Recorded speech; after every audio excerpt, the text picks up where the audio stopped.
Shout out to USARK and all USARK members. If you don't know what USARK is, don't be ashamed. Just go ahead and click the third link in the description below. See what USARK is all about, okay? You never know when legislations are going to hit your backyard, so that's why it's very important to consider becoming a USARK member today. These numbers really do matter, and they look at it for consideration when it comes to battling legislation. So first and foremost, thank you, Phil Goss. Thank you to anybody out there who partners up and volunteers with USARK organization. Thank you for anyone out there who's a USARK member. And if you can't become a USARK member today, please talk about it on your platforms. Let your neighbors know, let all your pet stores know what USARK is here for, and it's here to fight for our animal rights. Thank you to every USARK member and USARK supporter out there. Cheers. T-minus 30 seconds.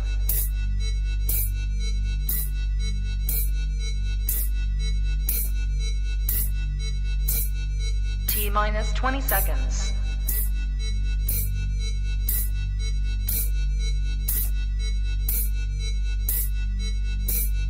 10, 9, 8, 7, 6, 5, 4, 3, 2, 1, 0.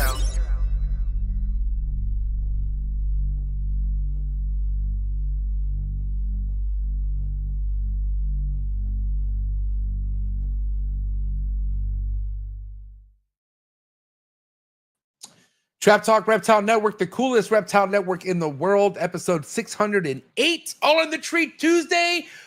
Finally, the Stephen Kush episode. All right, first and foremost, get the likes up for the Scrub King Stephen Kush. For all you arboreal, all you scrub python lovers out there, get the likes up right now, and also get the likes up for the one and only Bill Stiegel and Marshall Mendez, always here on a Tuesday night. What is good, fellas? Hey, Bill hasn't taken off on any missionaries lately, or I'm on a good roll. I mean, I don't know how many weeks in a row it's been now. I don't want to count because then you're going to hit me with something. You're on a streak for sure. I'm on a streak. And Marshall, you're about to break your streak. I am, yeah. Next Tuesday, I'm going to be. My daughter's got a big lacrosse game. So very good, awesome. Yeah, it's epic. Good luck, Mia. But what's going on, fellas? Listen, how's it going, Marshall? How was your weekend? Weekend was good. Yeah, just kind of chilled out and went and hung out with some friends. Watched some basketball. Had lacrosse all weekend. We're full on lacrosse season right now. So both kids are wide open. It's a couple nights a week, and then between both of them, usually both days on the weekends too. At least one game. I was gonna say, is Mia having the same time that Maddox has? Sometimes game-wise? Yeah, sometimes they do. Like last weekend, Laura took her to Knoxville Memphis for a tournament, and my son had 2 home games, so I stayed here. And a couple of weeks before, he had a tournament in Chattanooga, so I took him to that. She stayed here, so kind of tag team it when necessary. Yeah, you guys are both getting some crazy weather right now, and we were just talking about it in the sound check. There's some what's going on with your weather right now, Marshall? Yeah, there's like a pretty intense line of storms coming through right now. It's like a real thin strip of red. I think once that gets by, should be okay. But it's coming through here pretty soon. And Bill was saying same stuff that's come across the U.S. today. MORPH Market Shipping actually shut down shipping for the next couple of days because everything, Memphis is right in the path of it as well. Wow. So yeah. Bill, how's your weather, Bill? Yeah, we were talking earlier. We had the same system come through about 5 o'clock this morning. Luckily it came through quick, 3 hours and it was gone. But for 3 hours, it was pretty, hit or miss. A lot of people lost power here. 80-mile-an-hour winds, which I've never seen that I can remember here before. Wow. But luckily we got through it. We didn't lose power. All of our structures and trees, stayed upright. So super happy about that. And as always, such a great presence in the chat tonight. I mean, the people that support this show week in and week out is unbelievable. Every time I log in, I always log in 15 minutes early, to see and try to, reach out to the people in the chat, man. It's just incredible. It's awesome. We're truly blessed. Yeah, man. Shout out to everyone in the chats. Yeah, appreciate it. Yeah, listen, Bill, you definitely are on that timeline here with your most recent clutch in the incubator due here, right? Like, or not recent clutch, but you have some eggs due in about 10 days or so, no? I've got, well, not quite that soon. I've got 4 clutches incubating right now. And they're all really pretty close to each other, halfway out. I think our next clutch is actually the clutch that's up at Buddy's. Should hatch in the next 10 or 12 days. And then I've got 3 clutches here that are looking good. I'm super guarded about them. We've talked about it before because they're in a new egg box design, but so far they're doing the right thing. Haven't lost a single egg. So, it almost feels like this is like my first year to incubate chondro eggs. It's really a weird feeling. But it's kind of exciting, and it's also like stressful. It's why, we keep coming back to this just over and over and over again for the excitement. And I'm feeling that right now for sure. At least we're excited or looking forward to something. Some people don't have none of that, so we're, fuck it. Even if it causes somewhat of stress, we know what we're doing as far as what we're signing up for. The highs outweigh they don't always outweigh the lows, but overall the highs are the highs do overall. It's a massive roller coaster ride for anybody that has 1 pairing or 10 pairings. It's a roller coaster ride that never gets old. It never ends. You never master it. It's why we're all here. If you want to talk about roller coaster rides, let's talk about the kind of ride Stephen Kush has been on since coming into the hobby. When Cold Blooded Cafe when he was 17 years old. Okay, like this kid has seen a lot, has been through a lot, has a shit ton of experience. Not a lot of people know that he's actually hatched out and produced a couple chondro clutches under his belt. But I'm excited about tonight's guest. And not that I need to ask any of you guys this, but let's kind of go with Marshall. What do you know of Stephen Kush, Marshall? Man, I love Steven. I've known him for, I don't know, quite a few years. Got to hang out with him at quite a bit last year between Trap Fest and I guess Bill's house. And man, just super knowledgeable. I was going to say super knowledgeable for his age, but he's just super knowledgeable, period. And the fact that he's so young, it's like, savant or prodigy, plus he's funny. He's funny. We get along well. We got the similar sense of humor. Talk about and joke about things that we're probably going to go to hell for, but I'm in the same vein. I think safe to say I've probably known Kush longer than both of you guys. I met Steven. Wow. I don't know how old he was when I met him, but I met him, with Forrest and Dez back in the day. I've known him. I've watched him growing up for a long time, and he's the man child. He's I'm super excited to have him on. I always look forward to seeing him in person. I think this is the first time I've ever done a podcast with him. So really? I think so. He's come through and helped me before because I don't know what it was, but he had to come and like start a podcast on a Tuesday night. I think it was with Brian Fisher, if I'm not mistaken. And maybe you weren't on that one either. Who knows? I don't know. I remember that. I was on it for sure. I can't remember if Bill was. I don't remember. That's cool. Yeah, I don't think I was. Maybe he can fill us in and remind me, but I don't think I was on that podcast. But right. I can't remember who the guest was, but I do remember Steven and I sound checking before it. Yeah, it's definitely it was Brian Fisher because I don't miss a lot of Tuesday nights, and the ones I did miss was Brian Fisher and then the other Kyle dude, Mojo Herpetoculture. His name was Kyle. What was his last name? I forgot his last. Starts with an M. Yeah, I know who you're talking about. Yeah, starts with an M.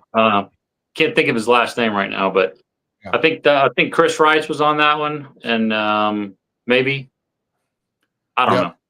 They all run. They're starting to run together, man. I don't know what's the count. We need to all in the Tree Tuesday special count, side count. Well, no, I mean, I always include the ones that I'm a part of, and this is one of mine. So we're not side counting shit, okay, Marshall? Don't fucking tell me how to run this, all right? What the fuck, dude? I'm just kidding. Hey, listen, I want to say shout out to tonight's sponsor, Brian Susan over at Sundown Reptiles. Please head over to Brian Susan's Instagram account, Sundown Reptiles, and also head over to his website where you can find out everything that he has available, and also check out all the high-end true captive bred animals that he's produced. Kahuas, there's high-end geckos such as gargoyle geckos, and there's also sick ass tree monitors that he's producing.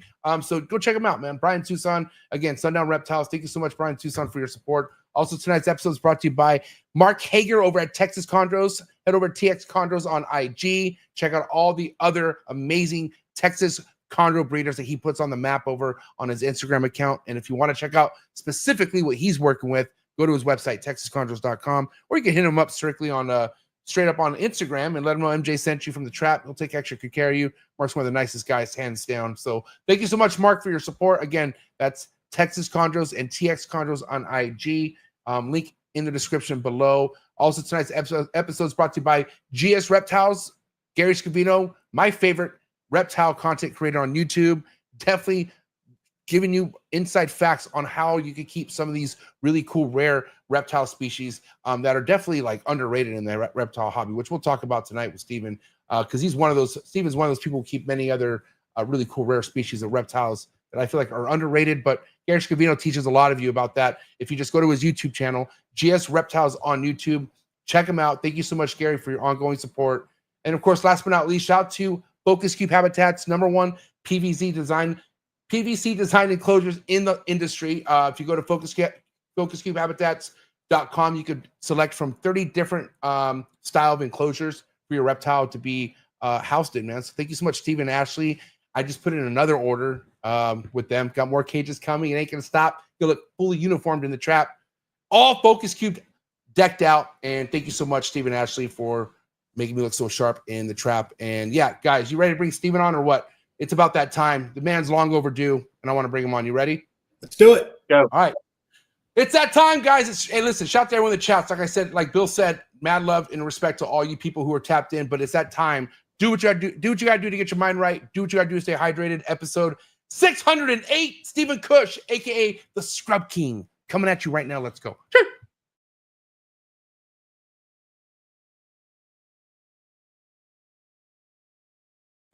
Good. You ready for do more in the future? Trap Yes. Talk podcasts? Yes. Man, Only Trap Talk. Exclusive. Yes. exclusive. Oh, So stop calling us. Rub the spot, get the club to pop. When I come up with the crop, God love it or not. I'm hot from the hop to the rub the spot, get the club to pop. When I come up with the rub the spot, get the club to pop. When I come up with the rub the spot, get the club to pop. When I come up with the rub the spot, get the club to pop. When I come up with everybody, we do it. Everybody, we do it.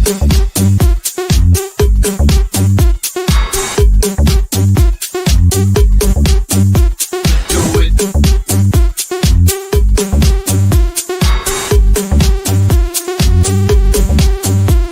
Do it.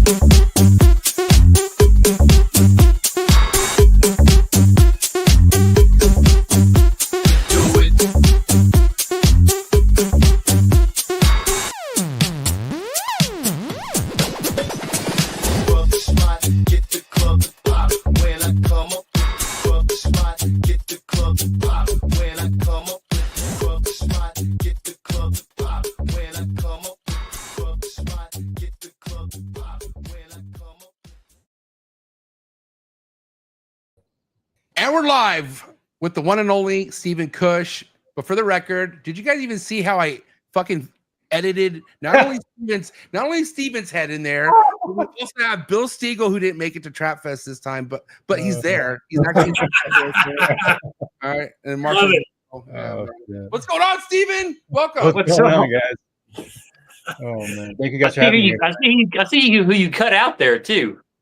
Can't even tell he was. You can't even tell he was there. Exactly. Can't wait for this one, boys. Yeah, Steven, welcome to your very first On the Tree Tuesday episode where Yeah. this is all about you, my man. And listen, like I said, I've seen. Okay, let's get this out of the way. Have I known you longer, or has Bill Stiegel known you longer? I think MJ, I think you do have the crown on this one. Oh boy. I knew him Yeah. Des and Wait, longer. What about me? probably not you. Longer than me? I think you're trailing the field, Marshall. Really? Oh. I mean, it's not unusual, but because MJ and I met for the first time at Pomona 2019 January, so about a month before I met you, Bill. But like we had been talking for a good amount of time, probably a good year or two by then. 2017, me and Steven been like, we've been following each other on Instagram, and then about a year and a half after that, that's when he started working with Forrest, and he came over here. But then it was right after that he met you, Bill. But yeah, at the Arlington show a month later. Yeah. And then All right. I remember meeting you somewhere with Forrest. I thought maybe not. You weren't at that same Arlington with Bill, right? Gary was there. That's where I met Gary for the first time as well. It was probably Tinley then. That Tinley that same year, Marshall. It was probably if I met you with Forrest, it had to have been that show. So remind me your age. 24. I'm 24 at the moment. Yes. Wow. Okay, so listen, I want to kind of take things back from when obviously you've produced chondros before you produced a scrub python. Yeah. Respectfully, right? I believe it was after Forrest passed away, you basically took on a lot of the green tree python projects, or like how were you even in charge of that again? Can you remind me like what the situation was? So when I first moved to Indianapolis, I went there to be, a reptile keeper exclusively, give it about a month and a half, and I'm running the entire company. But that, got a little bait and switch there, but not complaining. But yeah, so I mean, I was kind of doing all the care and stuff like that with the chondros from even before I guess the day I arrived there. So I mean, yeah, it was awesome to be able to like be immersed into a collection of really high-end designer chondros that, I mean, an 18-year-old kid would never be able to afford any of that stuff in a million years, like the mosaic line animal and the lemon tree stuff, all that type of, all those projects. So yeah, I mean, it was really cool to be, in the presence of all those snakes and to interact with them, try breeding stuff. But this, that was kind of a good experience for me of realizing, if you're skimping on your setups, good luck trying to breed anything. If you're going to spend 5 figures on your snakes and, want to keep stuff in plastic tubs on an ambient temperature with no hotspot year round, like good luck. You need to put a little bit more effort into the infrastructure around the snakes. But I mean, everything's a good like lesson if you can take it that way. But just all those chondros was amazing. At that point in time, Forrest was amassing an incredible green tree collection. He had animals from all over the U.S., all over the world. I mean, he was full in. He he was just bringing like an everything collection, though, right? I mean, not just chondros, crocodilians and anything rare he wanted. Lizard. Yeah, I mean, and this is not a slight or whatever, but like breeding things just wasn't really something he cared too much about, and he was pretty vocal about that as well. So yeah, it was more about like amassing the collection than breeding the collection. And my mindset is just personally is very much opposite of that. So I wanted to try to breed a lot of that stuff, but then ultimately at the end of the day, if you're working for somebody else, you're carrying out what they want to do, as it should be. So right, I was there to manage the collection. So what was the first year like approaching, your experience breeding chondros?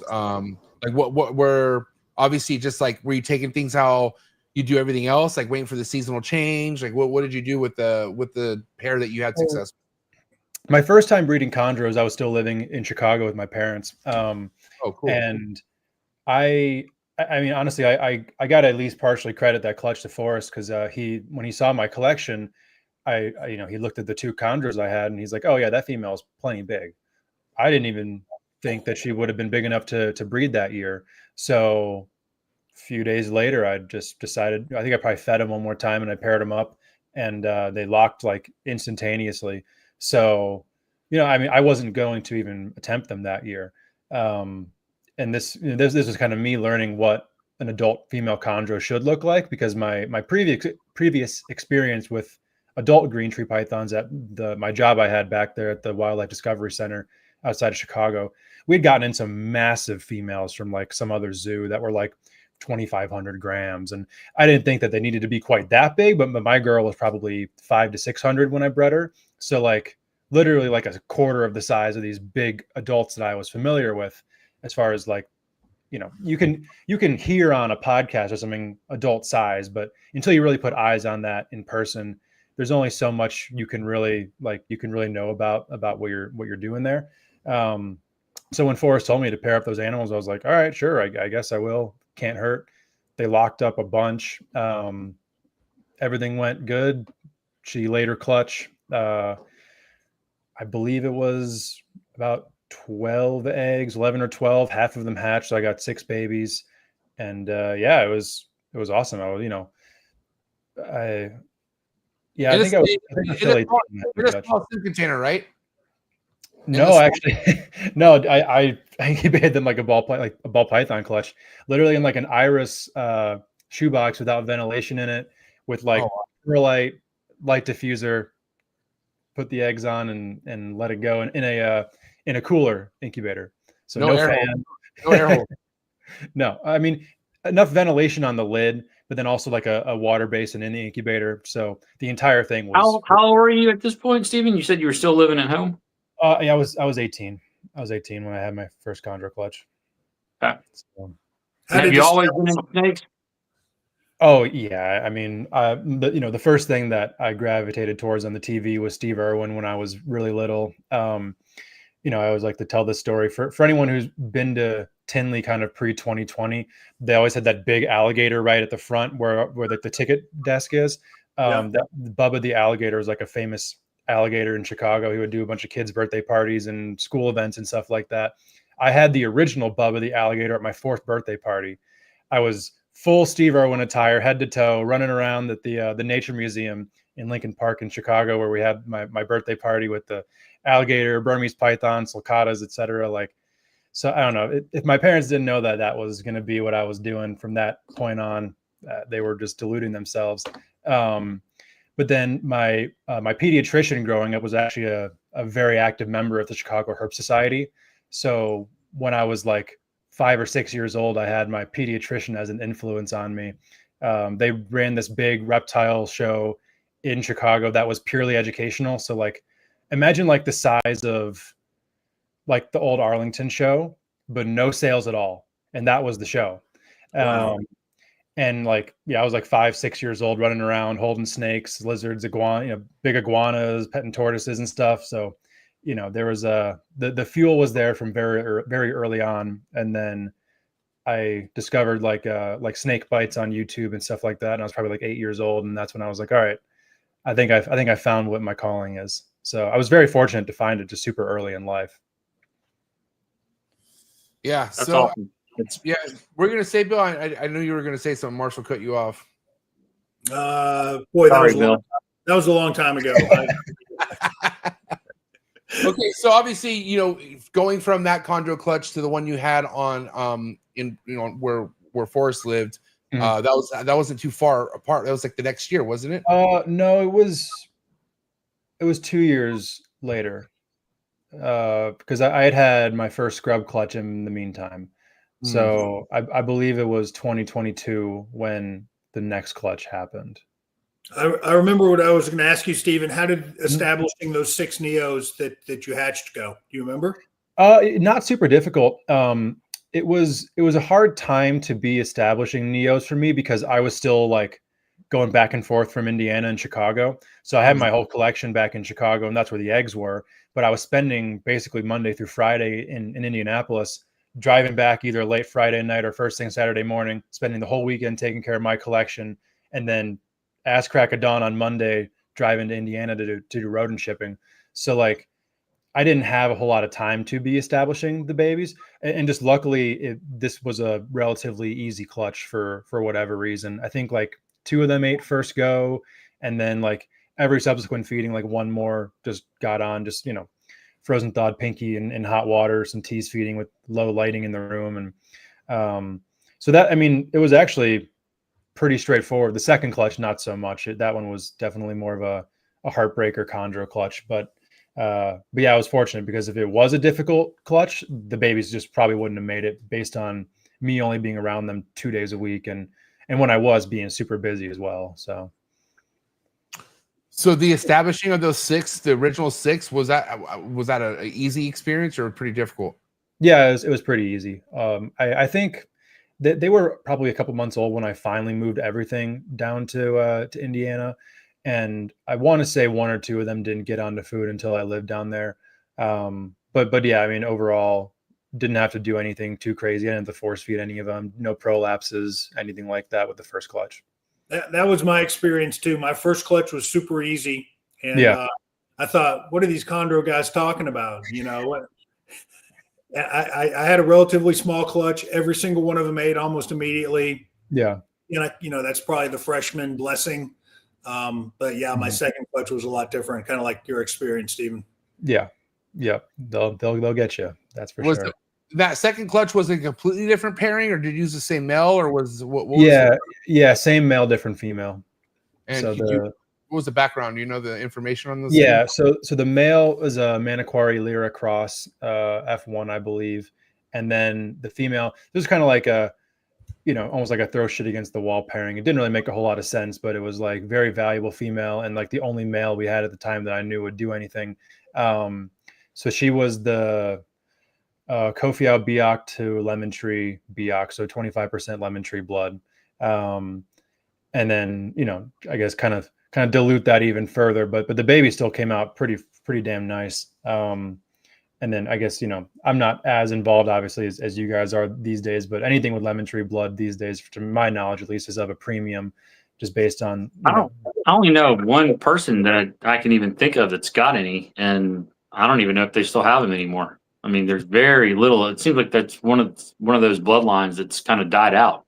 Yeah. Luckily, Patrick had a clutch last year from one of the snakes that I had sent him back when I was still up there. Yeah. And Brooke, is it Brooke Benson that lives? He also lives in Texas somewhere. He's got a reptile zoo. He had a clutch maybe 5 years ago or something. Okay, so the one that was like the last true pure Lemon Tree, whatever that snake, Forrest got that snake from Brooke by. He made a deal to get that snake for something that Brooke wanted a whole lot more than a chondro.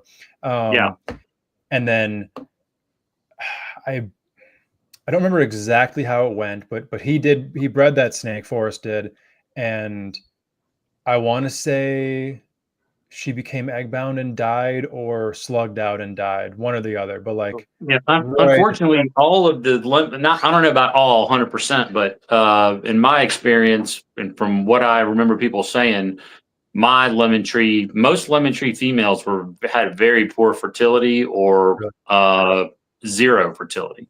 Okay. So I had one that I got from Greg Maxwell that was first generation lemon tree.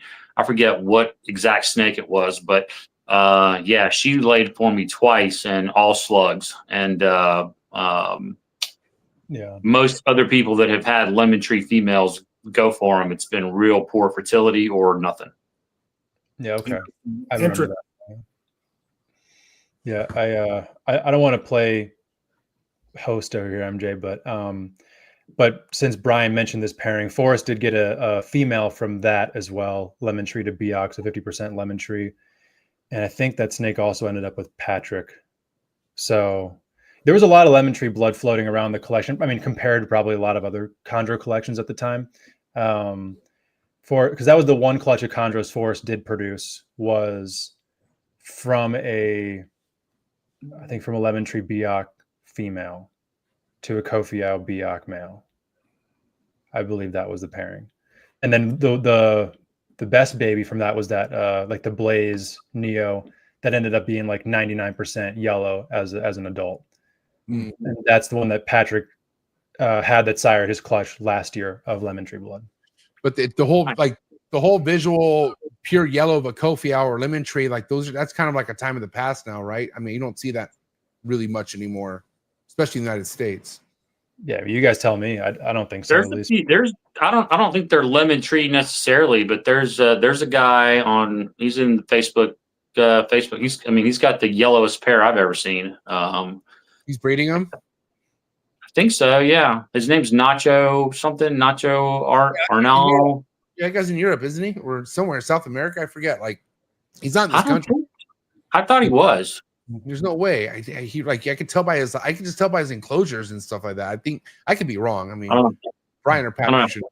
But anyways, so okay, now with the second one, what was the biggest disaster with the second clutch? What went wrong? I mean, it was really just prolapsing in babies. Like a majority of the clutch ended up prolapsing in one stage or another, and I don't believe any of them that actually started having prolapse issues made it in the long run. I had a clutch like that 2-3 years ago where half the clutch ended up prolapsing. They had multiple prolapses and not a single one survived. How soon, guys? How soon did your Neos prolapse? Was it after a bunch of meals, not too many meals, right away? Super random and sporadic. I mean, I think probably some after 1 or 2 meals, and some like after 20. So it was a total crapshoot. So I think even I may have had 1 or 2 that prolapsed with the customer, unfortunately. So yeah, it was kind of a mess. Maybe 1. I don't know. I want to say 2, but yeah, definitely like some issues persisting after the sale as well. And none of them. Go ahead. I was going to say, Stephen, do you happen to remember at least the clutch that I had that was like that? The babies always perched a little bit weird, even before they prolapsed. Like sometimes they'd perch normally, but then sometimes they'd perch just like abnormally. And I could almost predict the ones that were going to prolapse like in the upcoming weeks, like because they just weren't perching right. It seemed like an anatomical defect in the clutch, and that was the pairing that I vowed that I would never pair again, because I thought maybe there was some genetic issue between the parents. So I know it was a long time ago, but do you remember that at all? Did they act abnormally? I couldn't tell you. It was a few years ago, and I honestly, my life at the time didn't permit me paying really close attention in almost any animal. So if I'm being totally honest with you.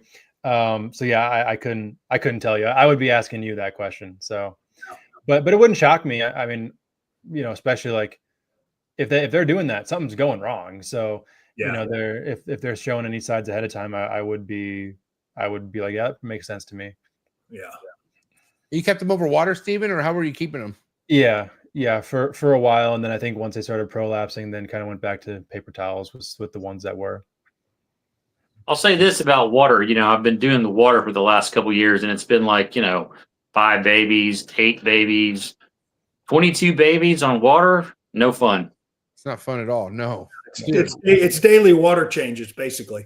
Yeah. The one time I went to go visit Sock, or like more than one time, but the last time I went to go visit Sock, he went to work and I just stayed at his house, and I'm like, I was like, let me go check out all your babies. And I was vlogging, and I wanted to make sure everything was fresh as I was pulling it out, and everything had shit in it. And I fucking changed over probably like 40 babies' waters, bro. And it was like all of them shit after shit after shit after shit. And it was crazy. Like that amount, that's work right there. You know what I mean? But it's fun. It's just time. What used to take me like, it's no big deal. It takes 5 minutes. Now it takes like 30 minutes. Mm-hmm. Hey, but I want to get to this topic because I had Steven Saltzman on last Thursday night, and I was telling him about my 2 problematic neonates. Well, now 3 but that gave me a little bit of a prolapse and whatnot. And he was telling me something that it could be something with pure locality pairings. But then also remember when we were talking about Marshall a while back about maybe the issue with you having so many prolapses because how potent your designer shit is. So which one is it? Do you feel like it's going to definitely localities? I'm just kidding. I don't know. Yeah. What do you know about that? The yellows in particular, they prolapse all the time. Yeah, exactly. Any yellow localities. Woo, bad. No, seriously, I don't know. I don't know either. I mean, all of my stuff has prolapse has been designer. And I attribute it to that. I attributed small clutches to, them being designers, because I've rarely had a clutch more than, 15. And I see a lot of locality or locality crosses that are pumping out, mid 20 eggs, and I just have never seen, rarely, maybe one time I've seen, a clutch more than, 20, mid-20s. So, but I do believe, I do think that for sure is pretty universal as far as, like you're saying, Bill, there may be a few one-offs here and there, exceptions, but for the most part, I don't think anybody would argue that the localities are definitely more fertile than our inbred designers. Well, you think about it now. Now the designers are considered hybrids, right? Mutts. Yep. So it would make sense that the hybrids would have lower infertility rates, than pure species breeding. So yeah, Has to absolutely. be some sort of malfunction, like doing that. You would think. Don't some species have like hybrid vigor? It's called, like, where the hybrid is actually makes the animal stronger than the parents. Like super reds. like a liger. Like Yeah, maybe a liger or a mule. Isn't a mule is like a horse donkey or something, right? Yeah. But they're sterile. I feel like it's either like one extreme or the other, kind of like how there's island giganticism and island dwarfism. Like Right. both phenomena exist, but one is entirely separate from the next. Yeah. It really depends on how genetically different those species are to begin with. Like if they're really similar on like a molecular level, then maybe those are the ones that are hybrid vigored. But then if they're a little bit more distant, I mean, like bat eaters are sterile as far as I know. So well, let's get kind of one or the other. Let's get to this, Stephen, because obviously, it's no secret your bread and butter scrubs, right? But there are certain scrub species you don't breed back to each other, right? Like you avoid that. So how do you feel about chondro, being crossbred locality wise, the potent designer stuff versus pure locality stuff? Like if you were to venture back into chondros, like what avenue would you go down? Like what would you do at this point? I would probably just stick to a couple localities, and primarily just because I'm never going to be in a position where I want to like start a large designer chondro collection, and to be able to keep up to the point of producing stuff of the likes of you guys, you can't half-ass that. You got to commit yourself to that. But with that said, I love the locality stuff. Like the first two chondros that I had ever worked with were a couple Marukis. And just like the white stripe on the back, the blue ventral scales, just everything about that animal was so incredible to me. So like honestly, if I were to get a pair of chondros, I'd probably wait for Ryan to release a couple of his really nice Arus and grab a couple of those. I mean, like I've one chondro now, and he's that same male that I use in both of the pairings, the Manokwari Lyra cross, and like just like that, like a nice green chondro with a solid blue dorsal stripe. Like that's, that to me is incredible. I love the designer stuff too. I just like, there's only so much time in the day, and I only have so many resources, so much space. So this guy kind of on that. This guy said a nice green chondro. Okay. Stephen, I think now would I'm on be the good wrong show. Give him a break, man. It's his first chondro. He's had it since he was like 15. Leave him alone. What a geek! Just kidding. Stephen, I know you're in Texas now. You've been in Texas for what, 2-3 couple of years now at least. Yeah, a year and a half. So what are you keeping? Obviously, we know you have scrubs. What else is going on over in your facility? Yeah, so the collection is almost half scrub pythons, and then the next largest component are my venomous snakes, which are primarily rattlesnakes, and then some palm vipers, Central American palm vipers, then my Mangshan vipers, and then kind of the third contingent are the colubrids, which I think I have like 13 or 14 species of colubrids right now. Not too much of any one species. With colubrids, I love the diversity, so to me, like having like 20 of one species of colubrid kind of defeats the purpose. I'd rather have 10 pairs accounting for 20 animals of 10 different species. And then like just a couple odds and ends, like pet pythons I have, like a pair of olive pythons, a few ball pythons I've had for like 15 years, and like a one white lip python. So, but yeah, primarily scrubs, venomous second, colubrids third, and then a couple little odds and ends. Are you breeding the venomous as well? Yeah, absolutely. That's nuts. And what's your market for the venomous stuff? Yeah, good question, Bill. Yeah, so I mean, I'm still pretty new as far as being a seller of venomous snakes goes, just because my collection is now finally to this point of like this will probably be my first pretty decent year with them. But I mean, I know people who make very good livings breeding exclusively venomous snakes, and rarely have trouble selling snakes, rarely even need to advertise. So I think it's just going to be about kind of making a name for myself within that community. And the stuff that I have is higher demand, fewer people working with them. So, Steven, where is that community at? I feel like it's like a fucking secret like place. Yeah, I agree 100%. Where is that community? We don't see them at Bill's house. Who are these people?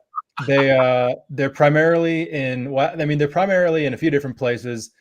Central Texas is a big one. Florida's a big one. The Carolinas are big. Pennsylvania is big. That's like the main contingency of the venomous hobby. And then there's some other states like Indiana, Michigan, Wisconsin that have decent communities. How does shipping those work? I mean, can you ship within the states where it's legal, or you just got to ship with Delta Cargo, and there's no restriction on shipping.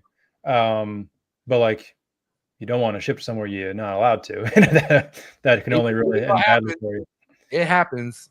I would not be surprised if it does. But yeah, I mean, it's I don't want to say it's as easy as shipping through FedEx because there's a lot more steps to shipping with Delta. But I mean, for instance, my Delta here in El Paso won't let me ship non-venomous reptiles, but it'll let me ship venomous. So, wow, really?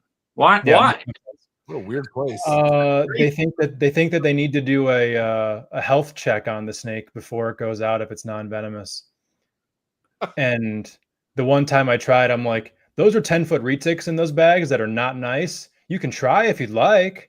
And if you have tape for me to reseal the box, we can also do that. But like, I wouldn't recommend. They wanted me to have them in like deli cups. I'm like, find me a deli cup to fit a 10-foot retic that it can't get out of, and then we'll talk. Like, what are you talking? So I don't know.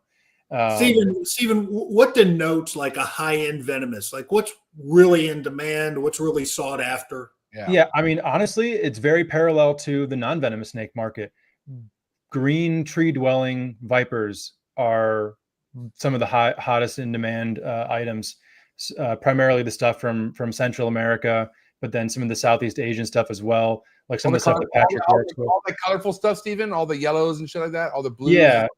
Yeah, exactly. Like, I mean, eyelash vipers or eyelash vipers are fairly bush in demand. vipers.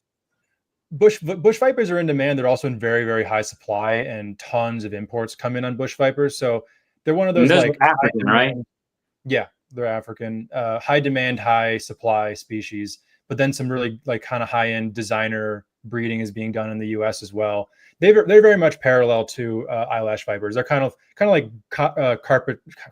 Chondros and emeralds are like bush vipers and eyelash vipers. Same species, just different continent, more or less. And Steven, is there a big delineation between captive bred venomous stuff versus imported stuff? Like in the green tree world, there's a pretty big, spread between captive bred stuff versus imported or farm. Is it the same way in the venomous? There can be. The thing is, with a lot of the venomous species that are really in demand in captivity, there's no wild collection of them whatsoever. Like most of the species that I have are from Mexico and other countries in Central America, where like there were very limited windows, like where Costa Rica was exporting, and then that got shut off. With a lot of like the rattlesnakes that I have, they've been like released a couple pairs at a time on like scientific collection permits, and then have been established in the States, moved into the private sector. So there isn't really competition from wild caught animals. I would say the biggest difference would be probably US produced versus European produced for some species, where, and I don't want to speak out of turn. There can be a bit of a, like, I don't know how the exact word, but sometimes people say that some of the stuff out of Europe might not be the cleanest or might carry this or that.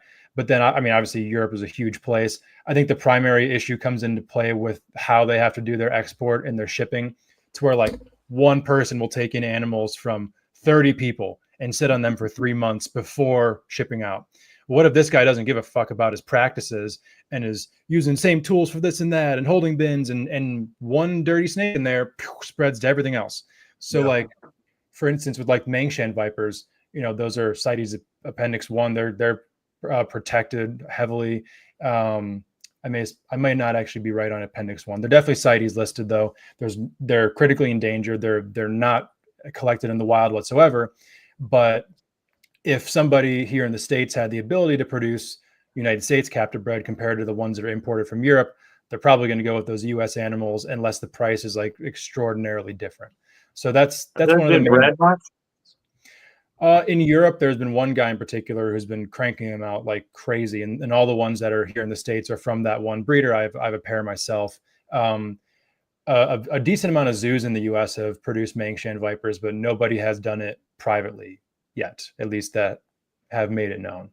So I mean, what is the market on something on one of those?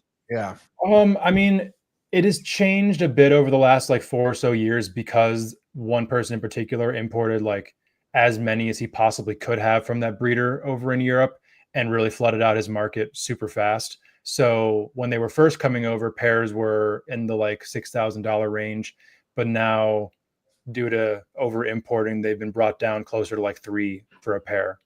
Wow. So, but then who knows? Like that could go away for a few years. You don't see any Mangshan vipers for 3 to 4 years. The next ones that pop up, however they do, maybe those will be back up at $5,000 because they've been scarce for a while. So, I mean, what about mambas? Speaking of green tree snakes, so I'm not in touch with that at all. I don't do any elapids. I don't pay attention to any of the elapid community. Yeah, Marshall. I would say that. Oh God! I mean, last time I saw them available where I was paying attention, they're like for like a captive bred black mamba, like $1,000 a piece.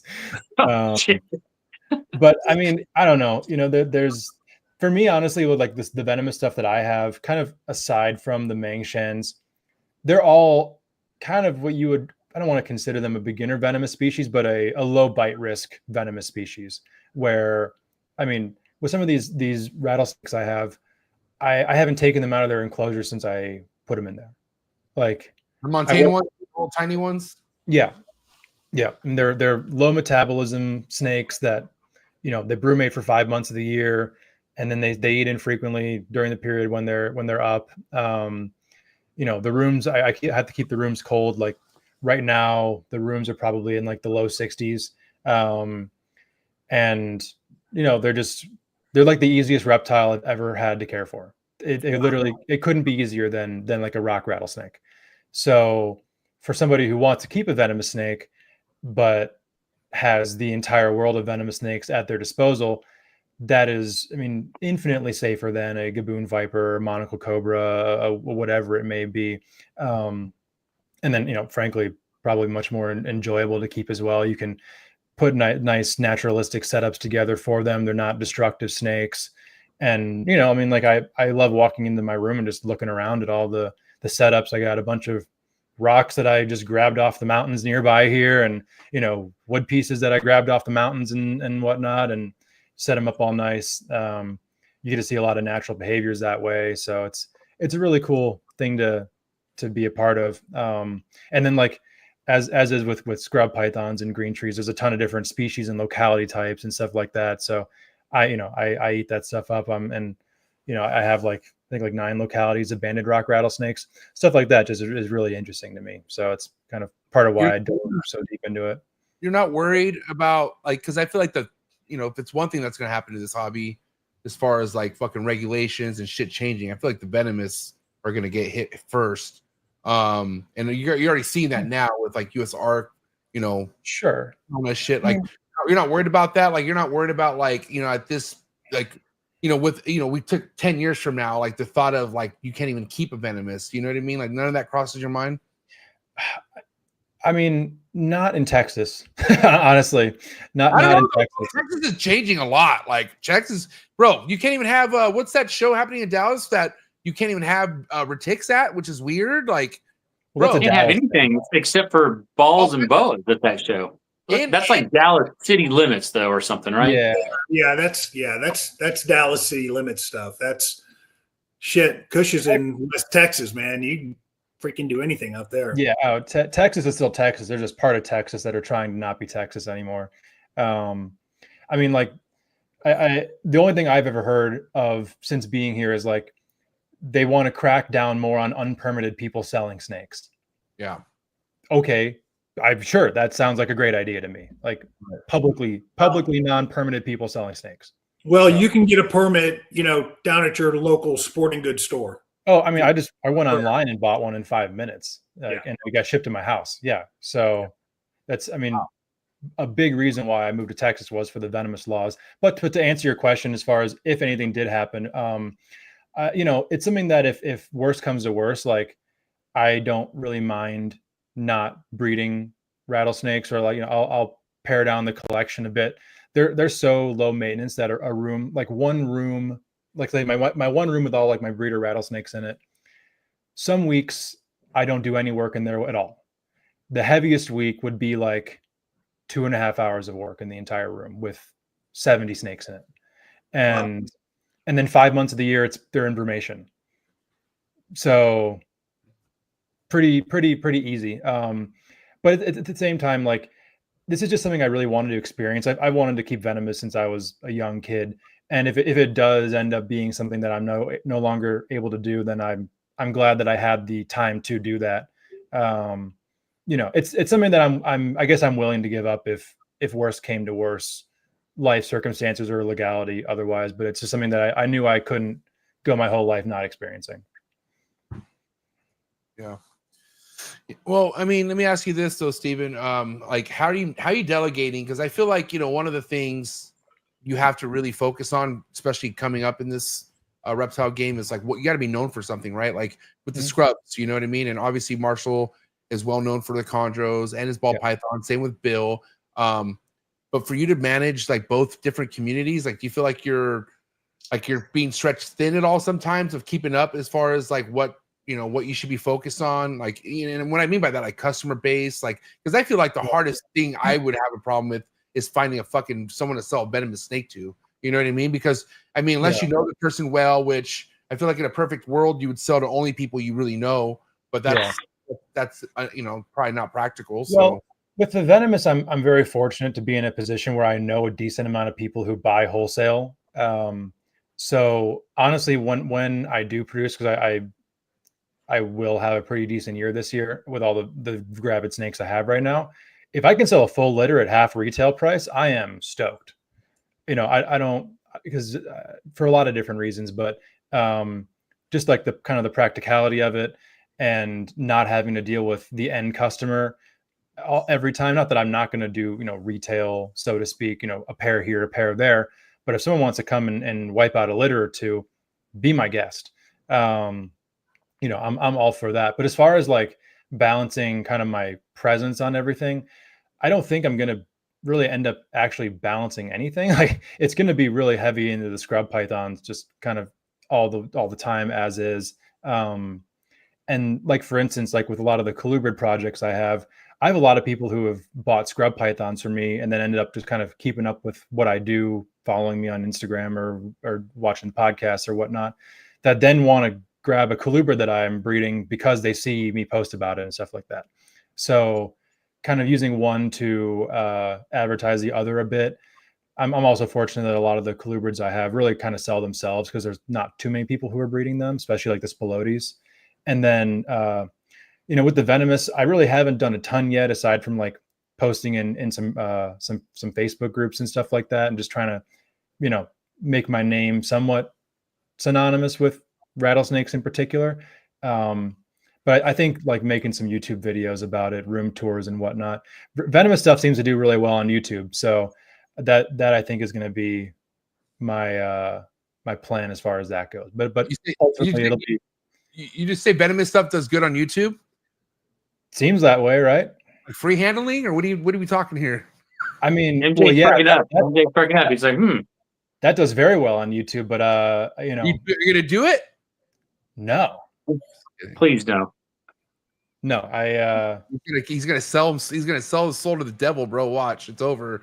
What if Steven did that? Oh my god, that would be crazy. I'll still let you keep it Wednesday night. I swear to God, I would. I've sold my soul once. I'm okay to keep it from now. Only once? Steven, I know you better than that. You've sold it more than once. Well, I think to the same customer, but Hey, No, Steven, how is the scrub market? I mean, are you releasing scrubs now? Or oh yeah. I mean, Yeah. it's been so much better than I would have ever anticipated. When I was first getting into scrub pythons, like captive bred scrub pythons were like, oh my God, those exist. Like they've been bred for a while, but like a clutch a year was a lot in the country. So there was no market for captive bred scrub pythons at the time, aside from maybe like a one-off clutch here and there that somebody produces that they were letting go of, like some lower, I don't want to say lower end stuff, like lower dollar figure stuff like Marukis or like Waminas back when they were less expensive than they are now. But yeah, I mean, I'm now, very fortunate that I'm approaching 2 years on being fully sufficient off of just snakes, and like 80% of that has been scrub pythons. So no complaints from me. It's obviously still growing, but I think it's growing nicely. Steven, are your scrub customers, most of these people, like first-time buyers? What are they typically keeping, and now all of a sudden they've decided they want a scrub python? Well, Carly's one of them. Shout out to Carly, but she's one of them. Sure. She definitely is. I mean, honestly, like mostly Morelia keepers. Morelia. That makes sense. Carpets, chondros, a lot Ryan of retail people as well. Ryan Phillips has a shit ton of your stuff, doesn't he? He does. Yep. He has 2 of my scrub pythons. So yeah, I mean, a lot of chondro, carpet, retic people for the most part. And then, I guess it's people who are involved with pythons and boas in general. But yeah, that's primarily what species are they? Are they buying like the larger ones, or? Yeah, I mean that's all I've been able to produce thus far.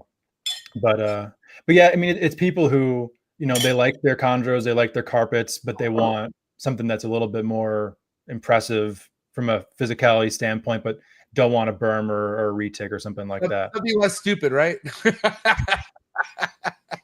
Yeah. Well, Mark, I have yet to be crucified, so I don't know when that's gonna start. But listen, nobody would crucify you for saying that chondros are dumb. Right. Hey, it happened. If you keep them long enough, they will try to find a way to kill themselves. Yeah. Most people understood that. So yeah. Right. We probably got attacked by somebody who just bought their first one. But listen, we're going to come right back after this commercial break. All right, so hang tight. Thank you, guys. Sorry for the interruption, folks, but a quick word from our sponsors. One of the things I love about being a part of the reptile industry is all the learning, okay? Learning can be fun, and I can prove that to you. Thank you so much to today's sponsor, Gary Scavino over at GS Reptiles. I highly recommend you head over to his YouTube channel, follow all this man's content when it comes to learning about rare species of snakes you could be keeping in the hobby, and also just finding out how easy a lot of these rare species of snakes are to keep in general. So thank you so much, Gary Scavino of GS Reptiles. Again, head over to his YouTube channel. Also head over to his Instagram to be on top of all of his current work and be ready for a big year over at GS Reptiles. Thank you so much, Gary, for your ongoing support. I really appreciate it. Cheers. One of the biggest growths we have in the reptile industry today are the rare species of reptiles that aren't worked with. That's right. That's why I went ahead and partnered up again with Brian Susan over at SUNDOWN Reptiles. Brian works with species such as kahua geckos, gargoyle geckos, all species of tree monitors. He works with abronia and many other cool species geckos that you can check out all on his website. Head over to sundownreptiles.com, see what he has available. Brian's one of the best doing it in the reptile industry today. He's been on the show multiple times, so make sure you check out all of Brian Susan's episodes on Trap Talk Reptile Network. But more importantly, for the highest quality of captive bred reptiles, make sure you head over to sundownreptiles.com and make sure you give him a follow on Instagram. Thank you again, Brian Susan over at SUNDOWN Reptiles. For the #1 PVC enclosures in the reptile game, no better place to visit than Focus Cube Habitats. Excited for today's sponsor, Focus Cube Habitats, #1 enclosures in the reptile game by far. Everything you see behind me are 3x2x2 PVC design enclosures by Steven and Ashley over at Focus Cube Habitats. They're based out of Texas. If you head over to their website, you can select from over 30 plus different enclosure designs that they've done. Two of the hardest working people in the reptile hobby today, and I'm so excited to add more Focus Cube enclosures. So much again, Steven and Ashley. I appreciate the 5+ years of partnerships that we've had together. Looking forward to growing more. Head over to focuscubehabitats.com, head over to their YouTube channel, subscribe, and check them out on Instagram. Thank you so much, Focus Cube Habitat. When you think about building a good community and being a leader of that community, nobody comes to mind better than Mark Hager over at Texas Chondros. That's right. Make sure you head over to TX Chondros on Instagram and also head over to Mark's website, see what he has available green tree python wise, and be ready for quite the 2025 green tree python breeding season out of Mark Hager. He's a veteran in the green tree python game, one of the best and nicest breeders in the green tree python game. He's been putting on the whole state of Texas for as long as I've known him. So if you want to see all the amazing other chondro keepers out of the state of Texas, another good reason to go follow Mark Hager over at TX Chondros on Instagram. And again, head over to his website, texaschondros.com. You can find all the links in the description below. Thank you so much, Mark Hager, for supporting the trap. Treat. All right, so we're gonna have to at least hear a story or two, Steven, on why you so, I don't want to say aggressively, but you fluently spoke on how stupid chondros could be. And like Bill said, there's no arguing. Like, you can't argue, but you definitely felt like you were like letting out some frustration from your previous times with chondros. And what's one thing that stands out to you? Like, what's one like holy shit did that just happen moment with a chondro that you remembered? I mean, okay, so man, when that clip resurfaced, that was like 9 months after I said that. So I'm not even sure why I said it, or you know why. Come on. No, I mean, honestly, like, obviously green tree pythons are not one of the more intelligent pythons. I think we all know that. I think there's also like a lot of different ways to, Bless you, Bill. Thank you. To analyze reptile intelligence, but really just like, for me, it's the crazy feeding response and like the, no care about what else is going on in your environment. Like retics do the same thing. And it's, I don't find snakes that act that way enjoyable a lot of the time. But, I mean, things like pairs wrapping each other up during like feeding when they're far away from each other, or, trying to eat paper towels or, newsprint. Stuff like that. Or, just chondros doing chondro stuff. It makes you wonder, like in the wild, how they survive. They're such poor strikers. Yeah. They I mean, almost so many times miss. Like even when you're presenting them right to their face with tongs, go left instead of right. It's like they miss. They're just totally erratic strikers. Yeah.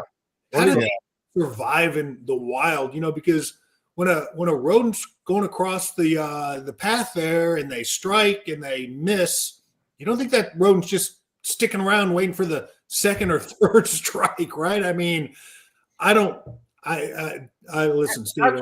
That's why it would be cool to actually have a number of average size clutches that are happening in the wild. Because if they are having 15, 16 A clutches, you know what? Like, they're not making it. Like, a lot of those fucking babies don't make it to the point of adulthood, obviously, because we would be seeing a lot more chondros. And we all know chondros are good at hiding, but still, like, that's not an easy snake to go find. Like, Ryan's talked about it numerous times. There's obviously areas and stuff like that you could find, but even Daniel Natush would say that the crazy excursions he had to go on just to find a fucking chondro. So I don't think they are making it, Bill. I really don't. I think it's that's like all reptiles' survival strategy, there, right? I mean, they have how many sea turtle babies make it to adulthood? How many? They have a lot of babies. Not a small percentage of them make it all the way due to predation or whatever the case may be.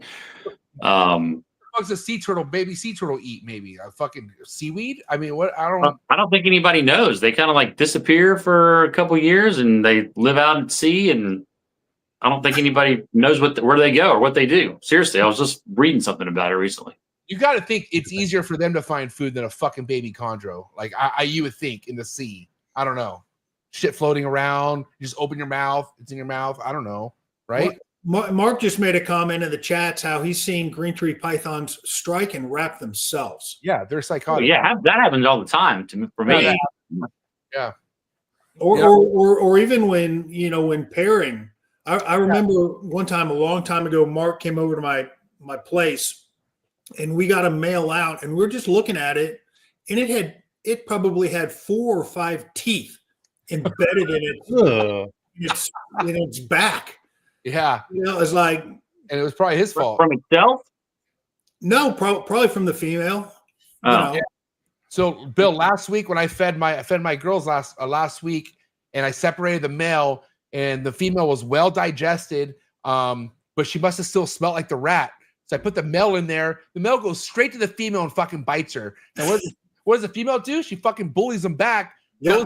Goes to wrap him, and he luckily like got out of it somehow. And I'm just sitting there watching like this. And I'm like, dude, you know what? I'm gonna Bill Stiegel. I'm gonna walk away if you fucking figure it out, motherfuckers. You know what I mean? But luckily it didn't go down that bad. Fuck, dude.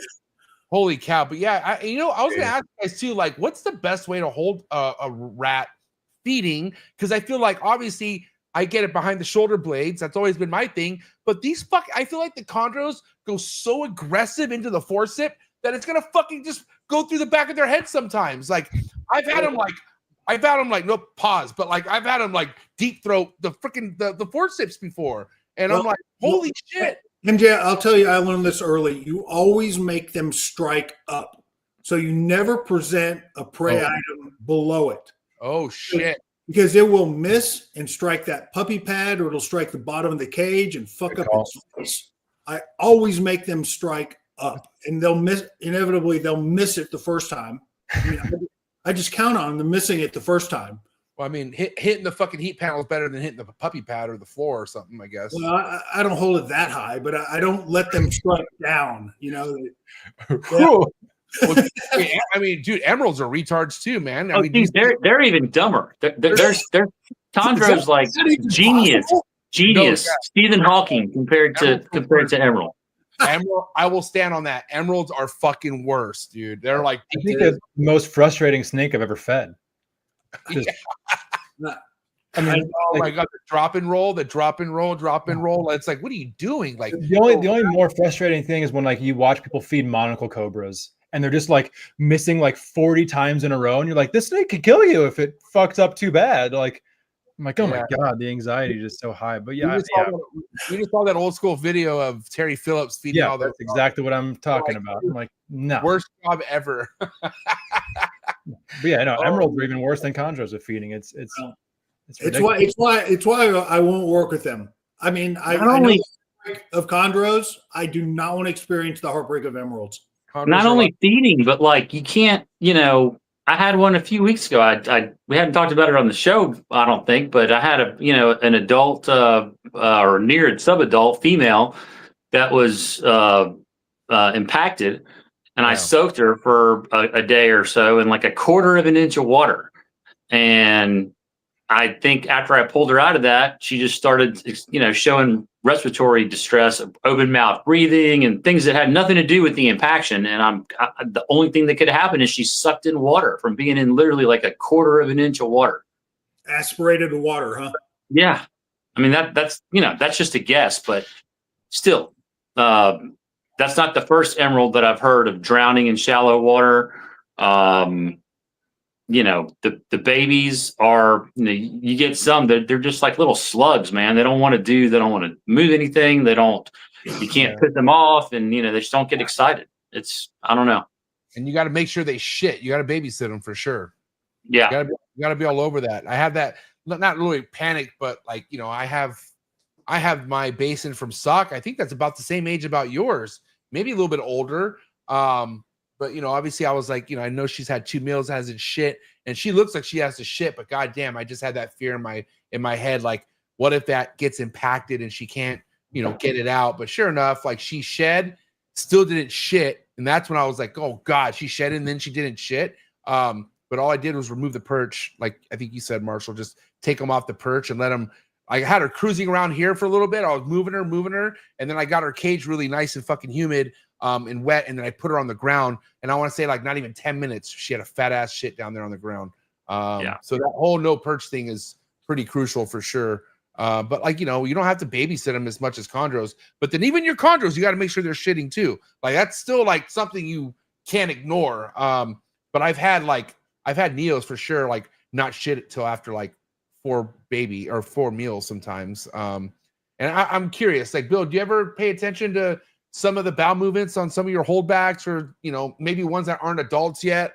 Like, do you notice, like this one hasn't shit in a while, or Yeah, I have, and obviously you don't feed them until they shit, and usually you handle them and you soak them and then they shit. But yeah, I definitely have had that experience. And boy, I put a female into soak today, 2 or 2.5-year-old holdback. You could just tell she's just full of it, and she's in shed. So I handled her for a few minutes today, put her in the soak tonight, and I guarantee you I'll go in tomorrow and that tub, will just be full of just shit, and she'll be okay. But yeah, you definitely have to watch it. You have to keep an eye on them, and they're just, I don't know. From what I've just learned from you guys with the emeralds, I just don't want to go down that path. I got my hands full as it is, and smart man, you're good, Bill. I'll live vicariously through you guys and Tim Park and some of these other guys that just post beautiful emeralds, and I'm just gonna have to say, enough's enough. Kush, have you kept emeralds? Yeah. Yeah. Do you keep them now? You have them now? He wants to. Right? Basins in particular, sure. Yeah, absolutely. Yeah. So he wants to join the fucking the disaster party. Yeah, join the dumpster fire. Yeah. Well, I mean, you brought Tim Park. Shout out to Tim, but he recently joined me and Marshall's fucking horror fucking basin or emerald club. He lost a beautiful adult, man, that was actually she was ovulating. Peak condition. Peak condition, bro. 7-year-old female, never been bred before. She's ovulating. It's the time, and she dies while she's ovulating, which is fucking nuts. And you guys know Tim like I know Tim. He's a meticulous motherfucker. Yeah, I mean, that guy. His head. He's like, "What the fuck?" And I'm like, "Yeah, right." It's one of those things. You do everything right, and then they just dump on you. They just shit on you, and I've got enough frustration with the animals that I have now. I don't need that in my life. Yeah. No. Okay. Let's switch gears here because scrubs with my 5 years of keeping scrubs. You want to talk about fucking a hardy animal? Like, man, the only thing I had problems with scrubs was because obviously who I was getting them from at the time were, I would find them with mites and and you remember you taught me, Steven, how difficult it was to get fucking mites off a scrub and like how long that actually takes and how, let's be real, most snakes that are soaking probably got mites. Not all of them, but that's like a huge sign people don't realize that if your snake is soaking, especially your scrub, right? Like you're a firm believer, Steven, if your scrub is soaking, that thing has mites. Yeah, I can't say I've ever had an instance of a scrub python soaking like routinely. I mean, actually at all. Yeah. Maybe under like 9 months or over like 9 months old, and it hasn't been mites. Like 100% of the time. And I can say the same thing about chondros. I've never had a chondro with mites, but Christian Stewart taught me long ago that if you ever see a chondro that's soaking in a water dish, it is mites 99.9% of the time. Yeah. Without. So what are the pitfalls with scrubs? What are the common ailments? Like the equivalent of the chondro prolapse or RI? Yeah. I did an episode like a month or two ago about just like a big like overview of scrub care. And I when I was like kind of making the episode, I had like a section like common ailments, and I struggled. The only thing that I could actually list that was something that I would tell somebody would be like skin problems, like blistering, skin rot. Is that from humidity, from too much humidity, or from stagnancy? From like if if you have them on paper, they dump a water and you don't catch it for 4 or 5 days. And if you're somewhere where that's not gonna evaporate. So yeah, I've had the most like consistent issues with scrub python. I don't even say consistent because it doesn't happen that frequently now that I kind of know what to do to prevent it. But especially when I was earlier on dealing with like fresh wild caught animals, it's the blisters. They'll get you. Yeah, I never know. Luckily, you can treat it really easily. We don't even need antibiotics or anything. It's just like dry the hell out of that snake, and then before it sheds the next time, just like soak it and make sure you're getting that shed completely off. But I mean, do they blister like on the belly, or is it on the like all over the snake, or what? Everywhere. Yeah, just all over the place. I've only had 2 RIs in scrub python ever, and it was actually this year was a pair that I had put together for breeding. Both had developed RIs at the same time. How bad? I mean, bad enough where like you can see like been drooling and shit like that. Yeah, you can see like the drool on the front of the cage and bubbles and stuff like that, and not good. Put them in the incubator for a couple of weeks, and then got to give a shout out to Brooke. She has a cool witch doctor trick that I was like, hey, you can try it. Diffusing chamomile tea in a confined area with the snake, and wait, what? What kind of tea, sir? What is that? Camel tea? Chamomile tea? Yeah, camel toe tea in a confined area. Go solve all your problems. Is that no GMO, or is that like a hippie? What is going on? I'm confused. Yeah, it's. I mean, it's something that Marshall would probably want to get involved with. Why did they do that? What? They're on some fish. Hey, spell it for me, Steven. How do you spell that T? Good. Spell it, Steven. We're gonna drink some of it. We're gonna drink some of it. You don't spell it, infuse it. Are you gonna bring it to Trap Fest? Yeah, sure. The fish. We're gonna take it at fish. Oh God, shit. Oh yeah. But yeah, Steven, serious question: has there been nidovirus discovered in scrub pythons? Oh, I mean, inevitably, sure. I've tested dozens and dozens of scrub pythons. I've never once got a positive nido test from a scrub python, but I mean, it 1,000% can happen. I have no reason to think it wouldn't. But I've never heard of anybody have a nido positive scrub, or even more than that, like have a problem in a collection from anything respiratory related with the scrub. So I found it. Look at Brooke. She has it in the comments. Post her. Yeah. So it's a natural remedy for a wide range of health issues. So like people with diabetes, menstrual pain, Marshall. Now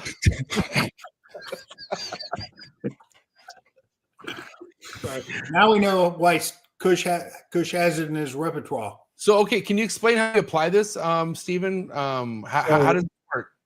Yeah, so basically what we've done, I'll give all credit to Brooke. She's done all of this. Basically, just you make the tea as if you were going to drink it, and then kind of let it cool, put it in a fogger, like a old fogger, and what we just did was like in like one of the bathrooms in the house, just like enclose the bathroom, put the snakes in there and the tubs that they were in the incubator, and just took the lid off and just fogged up the entire room, and did that for like 20 minutes.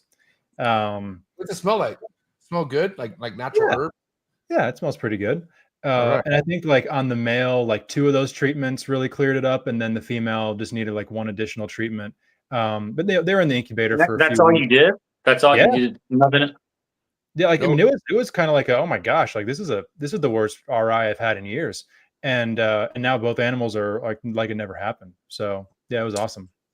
From my experience, I've had some that made it from the incubator and some that it just didn't get any better, and I had to go to the vet. Yeah. And normally that treats it, but I think it all depends if you catch it at the right time. I feel like if it gets too deep, sometimes but I don't know. 2 weeks in the incubator is a long time too. So I mean, it was a while, yeah. Yeah, I mean, until any of that clicking or whatever went away, like the male went back into his enclosure before the female did. He was like striking the side of the tub in the incubator, looking all hungry, and I was like, all right, you're fine. And then the female just took like an extra week to get back to where she needed to be. At what temperature? 88. Steady. So, yeah, and 88 and dry. I mean, it was probably like 30% humidity in the incubator. So. You just can't wait for that shed, because that shed normally, once that shed comes through, it's all gone, and it's you should be good for the most Because the only time I dealt with crazy RIs was with emeralds. It's been a Hey, while. Stephen, are scrub pythons more like baskers versus They do like bask. perchers? You know, they utilize a basking shelf versus a perch, or how do you keep them? So I keep them in a more practical manner based on the amount that I have. They'll do all of the above. They'll drape, they'll perch like a chondro. I find that they don't really directly bask a ton, except for females when they're developing follicles, or you know, when it's like cool down time and a male in a bottom cage wants to find a little extra heat. I don't have perches in my scrub cages for the most part. Some of the younger animals I do, like some of the 3D printed ones, like what David Brahms makes. Why not? Because getting them off of a perch is yes, I remember. It is impossible. They have an ego thing with the perch, like they grip so hard, and it gets to the point where you're scared on how aggressive you have to pull them off, because I mean, a big scrub is not fun to deal with sometimes, man. And the problem is, like with a chondro or an emerald that's in a cage, you're doing that, you're messing with that snake during the day. You grab one end of the perch, you take it out of the cage, the snake just kind of sits there. That will never happen with a scrub python. They're really? far too curious and visually oriented for that to ever happen. And no matter how long that perch is, their strike range is always longer than the perch. Wow. So seems like they're like an Amazon tree boa on steroids. Yes. Yeah, in a lot of ways, for sure. Apex. Yeah. So, Stephen, would you say they're smarter than chondros? I mean, yeah, maybe one grade ahead. Yeah, I mean, I would say, you know, I'm obviously very biased. I love these snakes, but I would probably say scrub pythons are the most intelligent snake I've ever worked with. I'll back you up, because, like I said, I kept a good group too, and they were so impressive. And you want to talk about a snake that knows that you're in the room, and it's like, you know what I mean? It looks at you like it's in the confidence of a scrub. That's the thing. Like, the confidence of a big scrub. And once you have that, you know, that relationship with one, you know, it's not going to fucking put its teeth in your face. And it's nothing like it, man. I got to tell you, scrubs are the best at that point, for sure. Yeah. I mean, they're very poised. They, one thing I really like about them from a few different aspects is they're definitely not like a chondro or a retic, like strike first, ask questions later. Like, they're keying in, they're calculating, they know exactly where they can go when they need to. They have 100% accuracy on their strikes. But they also, like, they're going to hold that card close to the chest until they need to use it. So it allows for a lot of room for, like, learning their behavior, learning how to interact with the snake, to where, and they get used to how you interact with them as well. You know, I have females that I don't trust at all, like adult wild caught females, that will almost never throw a strike at me, just because we never get into the position where they would even feel the need to begin with. But as soon as I cross that line with that snake, boom, she's going to fly 6 feet at me. So Steven, how's that girl I sent you, the nice one, the one that bit the shit out of Brandon Wheeler at Trap Fest 3 years ago? The big girl? Yeah, the nice black. Remember how, like, she's really dark and she's like black? And I mean, she's doing great. She unfortunately had a bad complication with laying last year. She became egg bound and lost an oviduct. Shitty. No way. She's still alive? Yeah, she's still alive and doing fine. And, you know, according to the sensei, Mr. Ryan Young, she's still a breeder, just a single oviducted breeder. So, you know, I'm definitely gonna try her again. But yes, I've never seen another Barnack like her. Did you have to take her to a vet to have the bad oviduct extracted, or? No, I mean, you know, as bad as it may sound, just kept the cage clean and then gave it a few days. Necrosis took place, and then eventually it just fell off. So, wow. Yeah, last year was an egg binding nightmare. I had 10 female scrubs lay. Of those 10, 6 were egg bound. So, wow. Why do you think that is? That's a big number. That's a lot. Yeah. Nobody had an answer. I mean, you know, I don't want to, like, say any names, because I don't want it to be anything negative, but, like, the world authorities on python breeding had no idea. A lot of potential answers, like, you know, potentially a water quality issue. Potentially some of them were a little bit overfed going into the year breeding. What about dehydrating with your dry climate out there? Or backed up, super backed up shit. No, nothing like that. Because I would have definitely have, keyed in on that. Potentially like chronic dehydration. I mean, there were no shedding issues, no skin issues. So like nothing outwardly said that they were dehydrated. But the two things, or really the three things that I decided to target as potential issues were the feeding, where I cut back a little bit on their feeding, to kind of lean them out a bit. Cause I had some females that like laid a clutch and then I took them off the clutch. And I'm like, you look like you didn't lay clutch. Like, that's not good. Yeah. So when I was in Indiana, I was using like bottled purified water for them. And then when I moved here, I got like a really, top of the line counter filter, but I have really hard water here. So like if a water bowl dried out, you could see crystallization forming even after it ran through the filter. So I started buying like RO water again and then, using that probably 95% of the time with my snakes. Kind of reduce the heat a little bit on them. What about you moving, Steven? Because Bill's talking about like moving could take forever for a fucking snake to get adjusted. You've only been living at your new house for like 2 years, right? Yeah, I mean, not even, like a year and a half. So it could just be like that move threw them into cycle and then threw them off at the same time. What do you think of that? What do you think of that, Bill? Does that kind of make sense to you a little bit? Like pairing them so soon after a move? Yeah, I mean, I don't know. I really don't have an opinion to base it on. I mean, I've obviously never kept scrubs. The other thing I was thinking about, age-wise, maturity-wise, a lot of times if they're too young, and you breed them and they all over the board. I had proven females go egg bound. So, wow. Yeah, I don't know. Really, the only thing that could be like a factor that is aside from anything else was that when I first moved into the house, they're all in my 2-car garage. We had to renovate the garage, and they were all just like in the living room of my house, no heat, no light, nothing at room temperature for like a month. And super dry, probably like 20% humidity out there. So that period of time could have screwed something up. One thing that's interesting that at this point is probably just purely anecdotal, but every single time it was a twist in the second oviduct. The first oviduct cleared and the second one twisted 6 times out of 6. How do you know that? Because they all laid partial clutches and then they stopped. I see. They would push out. One female got like 8 out and 10 were in. 3 out, 5 were in. 15 out, 1 was in. And how did you treat those females? Did they just treat themselves? Did most of them go on to expel the egg bound mummified eggs later, or kind of all of the above? So most of them I just ended up pushing out on my own, and that's how the loss of the oviducts happened. I lost a couple of the females ultimately.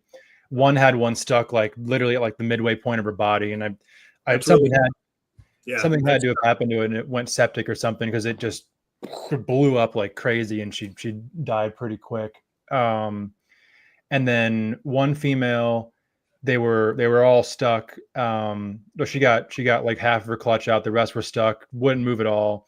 I had a vet consultation done. That was the first one of the year that went egg bound, and they quoted me like the most ridiculous number imaginable for a surgery. And I'm like, yeah, I'm out of here. Absolutely. So I kind of let her ride it out. And then a month or two later, when I was just cleaning her one day, I was like, let's see what happens. I just tried pushing it out. Boom, boom, boom, boom. They just very easily all came out. No oviduct came with it. And then like I had one female, like I pushed a couple of them out. The rest of them weren't budging. And then like a couple months later, she pushed one out. A couple weeks later after that, pushed the other one out. So it was all over the place, but none of them saw a vet. So I don't even know, because I had a fucking pretty horrific egg bound situation go down where I was able to start moving the eggs out, but then she died like after I got like the last one. I had one do that last year. And mind you, I mean, Bill and Marshall, I sent you pics. Like she looked fucking so uncomfortable, and like you could just see they're all stuck there, right? But Aiden Bradley, man, the young homie Aiden Bradley recently had a chondro only, I believe, Baden, you're in the chats, remind me the number, but he only had one of his females drop 3 eggs or something like that, and there were slugs, but they retained about like at least from what he could count like 12 more. But she's perching and eating normal, and like he's not forcing them out, he's fucking letting her figure it out. And like, what the fuck, dude? Like, I almost felt like I should have. I don't know though, because again, the one that I helped with her egg bound, well, not helped, she died, but she was fucking fully backed up, and she had a bunch of shit in her. So yeah, I don't know. It's like, damn if you do, damn if you don't. I don't know. I think I definitely feel like next time, if I know she's not backed up with shit and she's egg bound, God bless, do your thing. I hope you get it out. I don't know. I definitely don't want to force anything next time, because that was terrible getting those eggs out. I think if they're moving enough where you can get them out on your own without much resistance, I think that's one thing. But like, if they're not moving and you force them, that's when stuff's going to rip and tear. She's going to get, you know. I also think if they're low, you know, if the eggs are low, then you can, you know, you have a much better success rate of manipulating them out. But if you have an egg that's really, really high, I think, you know, again, Stephen, what you've done, just let it be, you know. And I've had egg bound situations ever 2 times, never with a green tree, one with a ball python, one with a Borneo. The Borneo I did take to a vet, and they did surgically remove like 12 very high eggs, remove the oviduct, and the female, you know, ended up doing great. The other time was in a ball python that I didn't even know she was egg bound. But a year later, she expressed like 3 or 4 mummified eggs. Yeah. You know, that's been my very limited experience with egg bound pythons. Oh man, I don't want any more experience. I've had a lot, but I've had enough, and it's a shitty situation, because, you know, I don't know, you feel like, oh, surgery, right? But no, surgery doesn't guarantee shit not either. It's like it guarantees death most of the time. That's what I'm saying. So I don't know. Like, you have 2 people in the chats right now. Well, I mean, we don't know what's gonna happen with Aiden, but Mark Hager just said his female passed him with no issue after a matter of time. So you got to think. I don't know if egg bound happens a lot in the wild, but I'm sure when it does, they figure it out, just like everything else. I don't know. Fuck. Or they die. Or they die. Or they die. Who really knows, though? Who really fucking knows what happens to chondros in the wild? Like I said, numbers really should speak on that. Why aren't they everywhere? Like, why aren't they like how you could see a retic in fucking some places of Indo and other places? Like, you see these motherfuckers. Like, chondros you don't see like that. Like, really hard to find. So who knows? Maybe they're all dying in the wild. A lot of them are bound to be, yeah. So, okay, what's crazy is, and I think this is exciting for anyone in Florida who hasn't gotten this news flash, because a lot of fucking crazy rules in Florida. Wait, hold on. Can you or can you not keep scrubs in Florida? You can keep 3 of the 4 species that are in the U.S. trade in Florida. Wow. Okay, that's fucking neat. Yeah. That's awesome. Which is like weird, right? Like, because, you know, they have their laws, but how are those species of scrubs making it in Florida? It's just because they haven't mandated a fucking law yet, or what's going on with that? Yeah, based on size, right? I mean, these are big. Kind of. You know, Moluccan scrubs are legal in Florida, and they're no smaller than any other scrub python. But just don't tell anyone in Florida that. But I mean, yeah. But so the Moluccan scrubs, Halmahera scrubs, and Tannenbar scrubs are good to go in Florida. Halmaheras get big too, right? Decently, yeah. I mean, like 8 feet's like an average adult size, but like, you know, I have a girl who's just shy of 10 feet long, so they can get decently sized, but they're not like a 12-foot Halmahera is like a 16-foot barnack. Like, maybe there's been a couple of. Is the Halmahera, is that the Tracia? Or Tracia? Okay. Tracia, right? Is Tracia. Yes, yes, indeed. Yeah, they're amazing. I love those snakes so much. They've been, you know, underrated for years and years, only bred for the first time in 2018. And, you know, captive breeding is unlocking the potential of those snakes for sure. They have a cool pattern. They have definitely a cool pattern, distinctive. Yeah. Go ahead. I'm sorry. No, they have badass pattern, but then what captive breeding is doing is unlocking the colors in them, where you're getting like neon yellow and orange colored Halmahera scrub pythons, where, like, you know, the wild caughts are all kind of dark and dingy. But then these captive bred ones they look like completely different snakes. Do they go? What are the barnacks? What species? Oh, sorry, go ahead. Pistol Pete over here. Go ahead, Bill. God damn, Marshall's on fire. Go ahead, Bill. Do they undergo an OCC, or do they look best when they're hatched, or they look best when they're adults, or? Good question. So there are two types of scrub pythons that do not go through a full OCC. Halmaharas are one of them. Biak scrubs are another, where they don't look, they'll get nicer with age, but they don't, like where barneck scrub pythons will start off red and then transition to their adult coloration. Halmaharas start with adult coloration more or less, and then as they get older, just kind of lighten up overall in general coloration. But I mean, I would say like the nicest that snake's going to look is tomorrow. Like they keep getting better the rest of their lives. Yeah, that's awesome. Yeah, that's what's so nice about most of the scrub pythons. The only kind of unfortunate exception, and it of course it has to be this way, are the Moluccan scrub pythons, where they will look their best when they're about 3 years old, 4 years old. But like where they'll go a little brown when they're adults, but they kind of do it cyclically. Like where when they shed, they look super vibrant. As they approach their shed cycle, they darken up a bit, and they kind of go through that time after time when they're bigger. That was the thing when I was into carpet pythons a lot, producing a lot of carpet pythons. They looked the worst the day they were born. Yeah. And it was a lot of times hard to sell, 6-month-old, 8-month-old carpet python because they look terrible. But if you knew what you were looking for, or then you know what to buy, as a baby or as a subadult, because then by the time they were 3 or 4 years old, they just look unbelievable. Yeah. So I think it's a blessing and a curse. Yeah. Oh yeah. What's super nice about scrub pythons is that they start their OCC at their first shed. Like they're changing instantaneously, especially if they get off on food. If they're slow starters, then they will just take that much longer to go through their change. But I mean, by about their third shed, they start to resemble their adult coloration to a degree, but their pattern in particular shows through at that point. So as far as like difficulty selling babies based on the OCC goes, I don't think it's quite as hard with scrubs as it is with like carpets or chondros, to where the changes happen so much sooner that there's not as much of a waiting period to know what that snake is going to look like, within reason. Yeah. Yeah. What were you going to say about barnecks, Marshall? Yeah. It's not what species they are. So right now, most of the localities of scrub python are classified under Somalia, amethystina.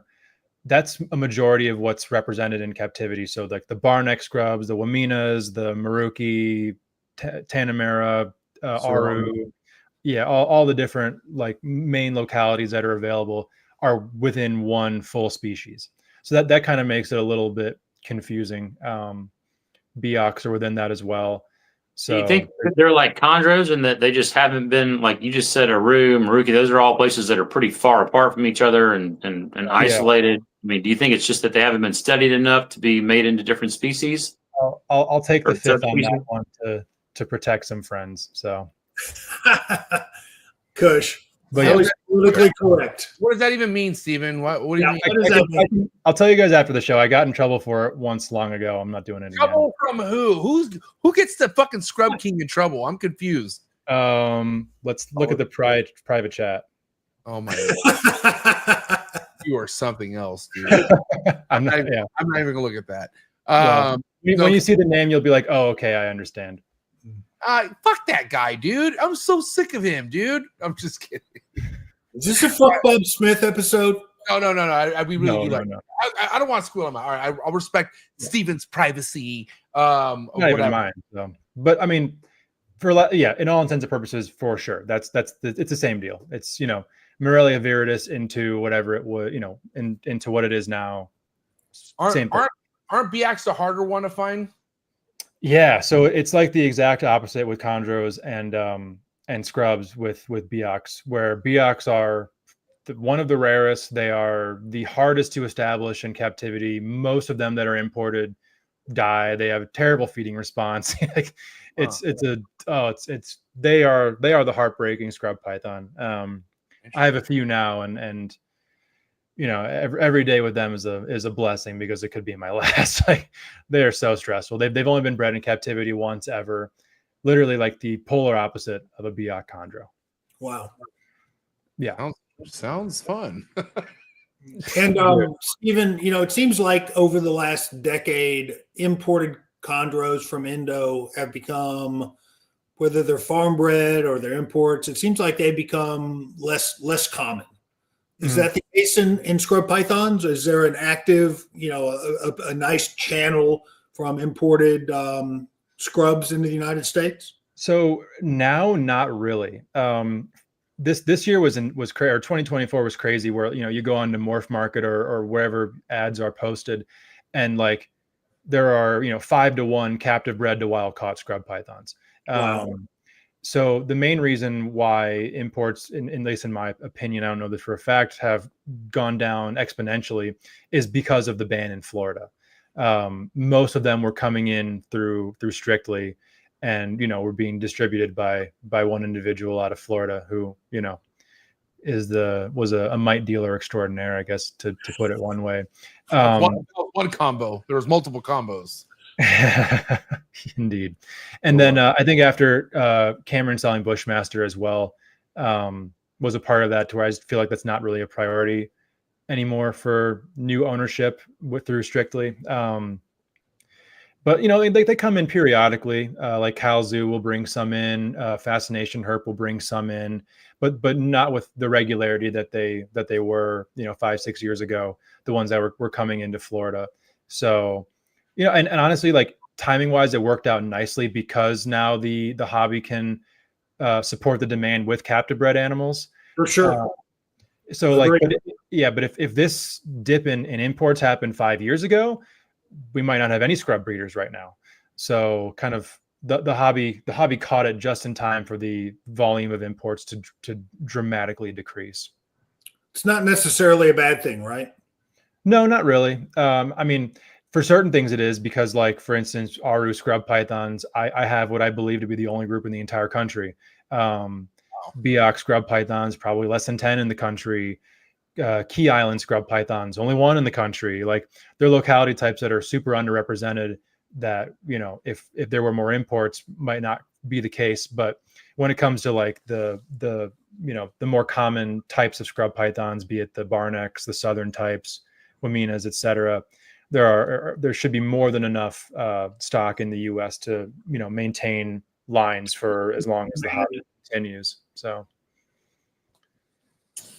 well, let me ask you this, Stephen. Obviously you've made it your way to the West Coast. You've vended. You do have a lot of cool stuff that I know at some point is going to just be kind of flourishing for you as far as projects go. Will you want to take vending kind of a more of a usual thing as far as doing it sporadically? Like, do you feel like if you have the cool stuff to put on the table, you're going to vend more if you can, or what's your? Oh yeah, absolutely. I think as far as that goes, like in Texas, that'll become more of a reality once I have more venomous stuff available, some of the colubrids, etc.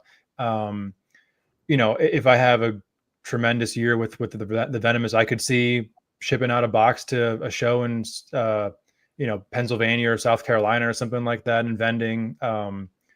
I'd love to make it back to Tinley and have full of stuff. So yeah, I definitely want to vend more shows. It just needs to make sense. Like, I'm not traveling so far to vend a show, dedicating a whole weekend to that, to bring 8 snakes is a little ridiculous, or even less than that sometimes. So I guess I'm very fortunate where all of my sales really get done privately. I don't even post a lot of stuff. People will message me just inquiring about scrub pythons in general, like, hey, I bought your podcast and stuff, and I keep this and this and this. Can I ask you some questions about keeping scrubs and have a conversation? I'm always super generous with information, and especially if somebody approaches the situation the right way, which almost everybody does. And then one thing leads to the next. They want to get their first on, and there we go. So that's how I like to do things as well. I feel like when you can kind of create to where people are primarily coming to you, you weed out a lot of the bad potential customers who might see an ad somewhere and be like, will you take half of what you have listed? Like, that doesn't happen when somebody doesn't even see an ad and they're coming to you for a snake. It's a blessing and a curse to have that, Stephen. I've talked to Patrick and Mark a lot about, hey, let's the three of us get a table at Dallas, not so much Dallas, but when it was in Arlington, let's get a table and we'll have a bunch of freaking chondros there, and let's the three of us share a table. But when it comes down to it, the availability isn't there. Like the animals they're gone before we could even set up a table. Bill, when your wait list is fucking goddamn pages long, like what the fuck? You're never gonna have anything that makes it to a show.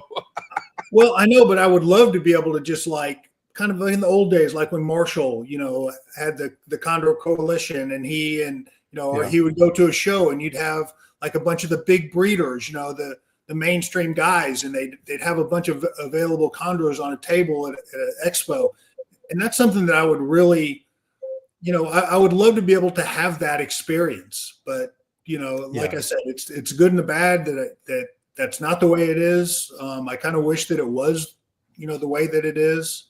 But I certainly have for drumming up interest, right? Like for people who've never seen them before, or exactly. You want to like share the experience, right, with people that aren't exposed to them. They don't listen to all in the Tree Tuesdays, or whatever. And you bring them to an expo, and you have these things, and you can share that opportunity. I part of me wants that to happen so badly. Yeah. I mean, it happened for me, like the Chondro Coalition tables. Like I was like 9, 10, 11 years old running around Tinley seeing those tables, and that was instrumental in me growing a fascination for green tree pythons. So, but then, like you're saying, Bill, it's tough because the practicality of it is just, it's not there when you don't need a show to sell a snake. And when shows are so much more fun when you're not vending. But then there's kind of that responsibility you feel a little bit as well. I mean, at least for me, like, at Pomona, I brought like 10 or 12 captive bred scrub pythons, and, probably never been that many captive bred scrub pythons on a show table before. And I only sold one snake at the show, but like 7 or 8 after from people who were there or people who saw the stuff that was posted. And even, a bunch of people that would just like had gained an interest from that table, just me talking to them about the snakes. So, it's like an investment into the future of it. But yeah, I mean, if you don't need to do it, man, it's hard to gain that, to like muster up the motivation to put yourself through that experience, and more than that, put the animals through it if they don't need to. So yeah, it's it's a risk versus a reward, right? I mean, it's a risk every time you bring a bunch of animals to an expo. It's a risk, especially if you're traveling halfway across the country, to do that. So I mean, I get it. When I first got into this, I talked to Buddy for a long time, like, why don't we see captive bred chondros at expos anymore? It's ridiculous. It's stupid. We're not promoting these things that we're so passionate about in front of massive audiences. So it is what it is. Maybe that'll change. I think Marshall's trying to change that. I think Marshall's trying to change that at the Atlanta Reptile Expo, maybe. Maybe, yeah. That'd be an easy one. That'd be like a 2-hour drive. Yeah, fuck Tinley. Do the expo. It has changed though, because the massive audiences are on YouTube now, and like this podcast is probably doing a whole hell of a lot more for chondros than a table at a show would. Hate to kind of put it that way, not to like shit on the whole show thing, but that's just the truth of the matter. Hold on, how many people even at Pomona have walked up to you and said, I love watching your show, like connecting what's happening here to in person is what brings everything into like full fucking circle. Yes, that does for sure. But I think it's important. You know what I mean? It's super important. I mean, I want to go to more shows than I do. So no, it's extremely important. Yeah, especially walking around today. I mean, you walk around, and I mean, imagine how much a table with 25 or 30 perched baby chondros would stand out from everything else that's at a show right now. Well, hell, guys, we saw at the Dallas show, and Sony brought, what did he bring? 4 designer chondros, NFS, not for sale. people were all over his table. You know, Coolest shit at the show too. Nothing was better. The show. You know, did you see Sony's chondros that he brought there? They were just, you know, freaking unbelievable. I couldn't even get to the table. It was too busy. I couldn't even see the Yeah, snakes. remember how packed that table was, dude, and all the legends that were there. Oh, that was a good time. I'll never forget. Yeah. Shout out to Sony. That was a fun time. Yeah. Like to bring that back though. That'd be cool. You know, hopefully. So, Marshall, let me say, okay, right now you have how many babies put away? 22. 22. Damn. And have most of them, have any of them shed yet, or they're about to shed? Yeah, I would say half of them have shed. I've tried feeding twice. I've tried to feed during the day last weekend, and I went like 1 for 7. Only a yellow one ate. That doesn't even count. God. Right. The master. Right. The master. But I wasn't like, you know, I was wanting to be doing something else. You know, you can't be down there when you're not like in the zone. So anyway, I tried again tonight before the show and went 4 for 5 at night. That's not bad. Yeah. So, you know, the good news is that to date, there haven't been any runners. They've all at least struck. Most of them have struck and wrapped. So I think after a couple more attempts that they'll catch on. Yeah. Bitching. Well, look, we're gonna get to the wrap-up topic of tonight. I'll go first. We didn't really talk much about like what's been like the ideal thing for you and establishing your baby scrub python, Steven. You know, there was tons of stories we talk about all the time with chondros, good and bad, but overall establishing a baby scrub python for the first time, you know, what's that like? Like, what would you say overall that experience been for you? They're not the most difficult in the world. They're not the easiest either. You know, I would say, let's say I have a clutch of 10 babies. My first thing I'm going to do with them is put a live fuzzy mouse in. You know, typically that first feeding, like 2 to 4 of them will take that live fuzzy mouse. The thing with scrub pythons that will be very different than a lot of other pythons, they take a really long time to shed. So there is definitely no waiting for a first shed for a meal. I mean, I'll sometimes start feeding them a few days after they're born. I think the longest I've ever had one go was a little over 6 months before its first shed. And I would say average is probably 6 weeks before their first shed. So it takes a while. But yeah, I mean, live fuzzies are the way I go to start. You know, I breed mice and ASF. So if one doesn't want a mouse 1 week, I'll try an ASF the next week. And then, you know, usually after a period of time that will work on them. I'll use day-old quail or, you know, button quail if I really need to. I don't like to. They don't really grow much when they're eating quail. And they scrub pythons have a tendency to get stuck on birds in my experience, and their overall health is minuscule compared to when they're on rodents, when they're on birds. So that's something I try to avoid really at all costs. But then with the really difficult ones, typically for me, if they reach 3 months old without taking a meal on their own, I'm just force feeding them until they decide that they like to eat. And they really respond pretty well to the force feeding. They'll grow from force feeding, frankly. You know, slowly, but they won't just maintain off of it. They'll actually grow a bit. They'll shed. Typically a force fed baby scrub, like a few force feedings, and then they all of a sudden are perked up. Like now they know that food exists. And some take a while, but it always seems like there's a couple every year that are problematic for almost an entire year. But I've never had a fully well-developed, healthy baby out of the egg that didn't want to eat, die from being malnourished. I had a set of twins one time that were like literally the size of baby carpet pythons, maybe even a little smaller, that didn't make it, that didn't eat, but they were compromised from the jump because they were a third of the size of a normal baby scrub python. So, overall, not bad. Are you trying to feed them pre first shed or no? Oh yeah, I have no choice. Yeah, they eat, right away. And it doesn't seem that the first shed has any real bearing on whether or not they want to eat. the ones that are good feeders, I mean, shoot, they'll have 7-8 meals under their belt sometimes before they shed. So yeah, kind of like blood pythons. yeah, Blood that's same the way. only real comparison are the Curtis complex snakes. So All right, Marshall or Bill wants to go next? I'll ask Stephen. So do you foresee yourself getting back into green tree pythons at all? And if not, what would be like another species that would be on your, like, I think I'm ready to evolve into this species? I mean, yeah, for sure. It's at some point, kind of like what I was saying earlier, the antithesis of what this show is all about, some locality type animals. But a species that I've wanted for the longest time, and it only makes sense for me to end up having as part of the collection are bolins.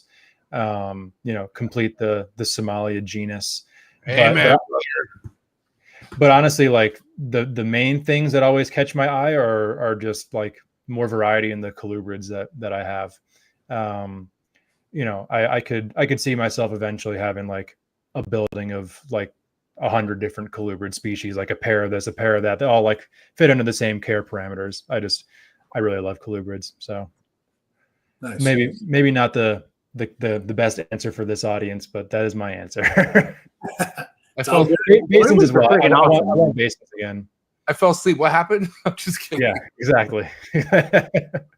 All right, Marshall, what you got for Steven?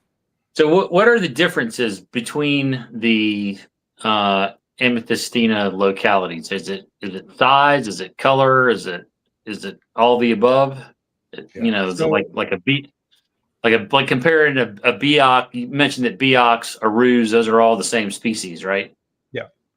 I just think of like an Aru chondro versus a Beox chondro. There's differences in coloration, structure, And do you have any of these we can look at on your Instagram account, Steven? Maybe like I can pull it up. So sure, yeah.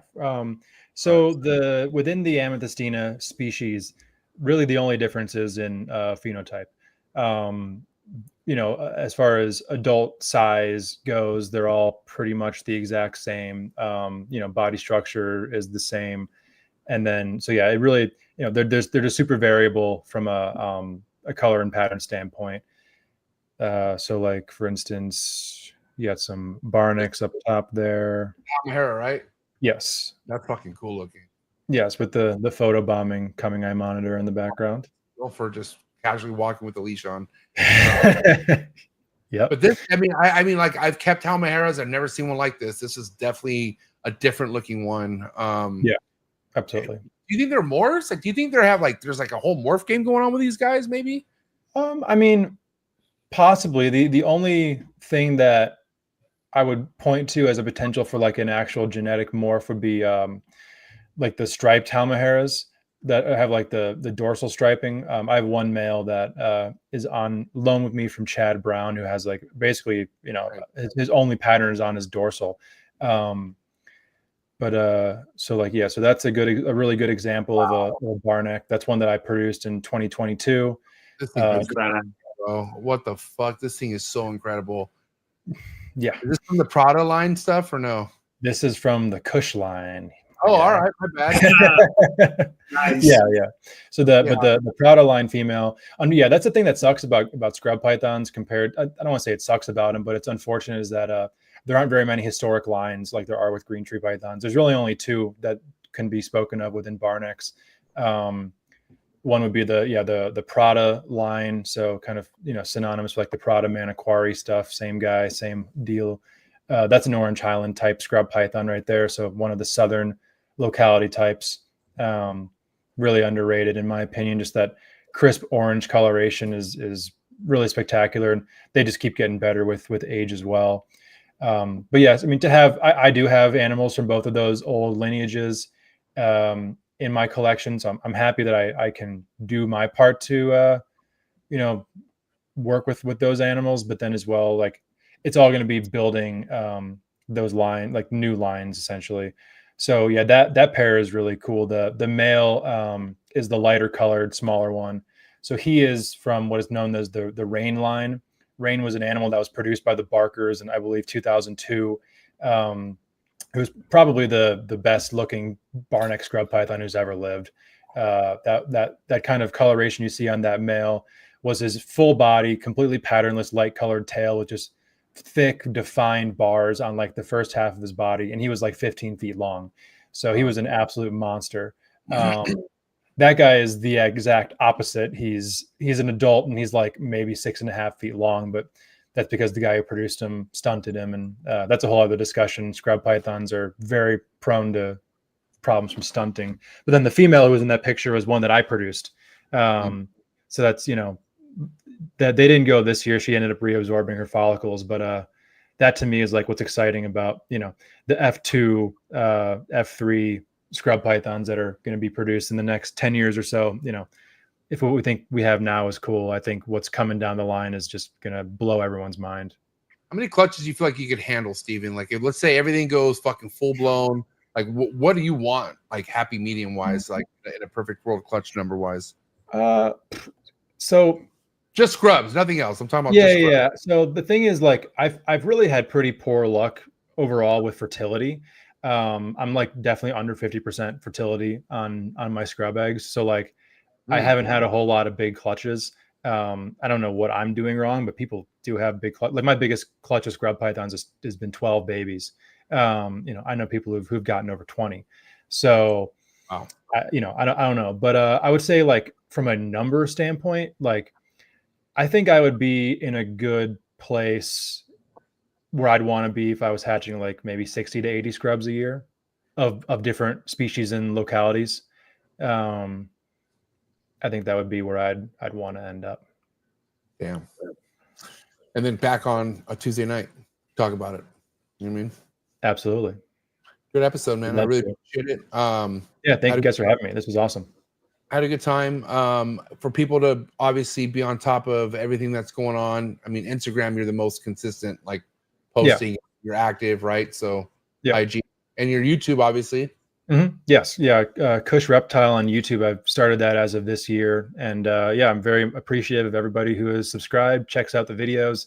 I'd like to think that I'm putting out content that not a lot of other people are with, the species that I work with. So yeah. It's been something I've wanted to do for a long time. And I'm very fortunate to have, finally been able to be in the position to take the dive. And huge shout out to my editor and videographer, Brooke, for her help, because if it wasn't for her, it wouldn't be happening. So. And witch doctor. Yes, and witch doctor, resident witch doctor and videographer.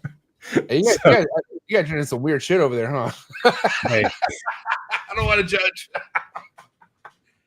Look, Steven, you're my boy. I'm really proud of all the work you've done. You've inspired me for many years, man. So glad to see where you're at, and I know the future's bright for you. Guys, please go give him a follow. All the links in the description below, but give it up. It's a wrap for Steven Kush, the Scrub King, ladies and gentlemen. Thank you, guys. Tomorrow, Wednesday. Kush's Corner. Thanks, Wednesday. Kush's Corner. You're the man. Thank you, Steven. See you in September, bro. Absolutely.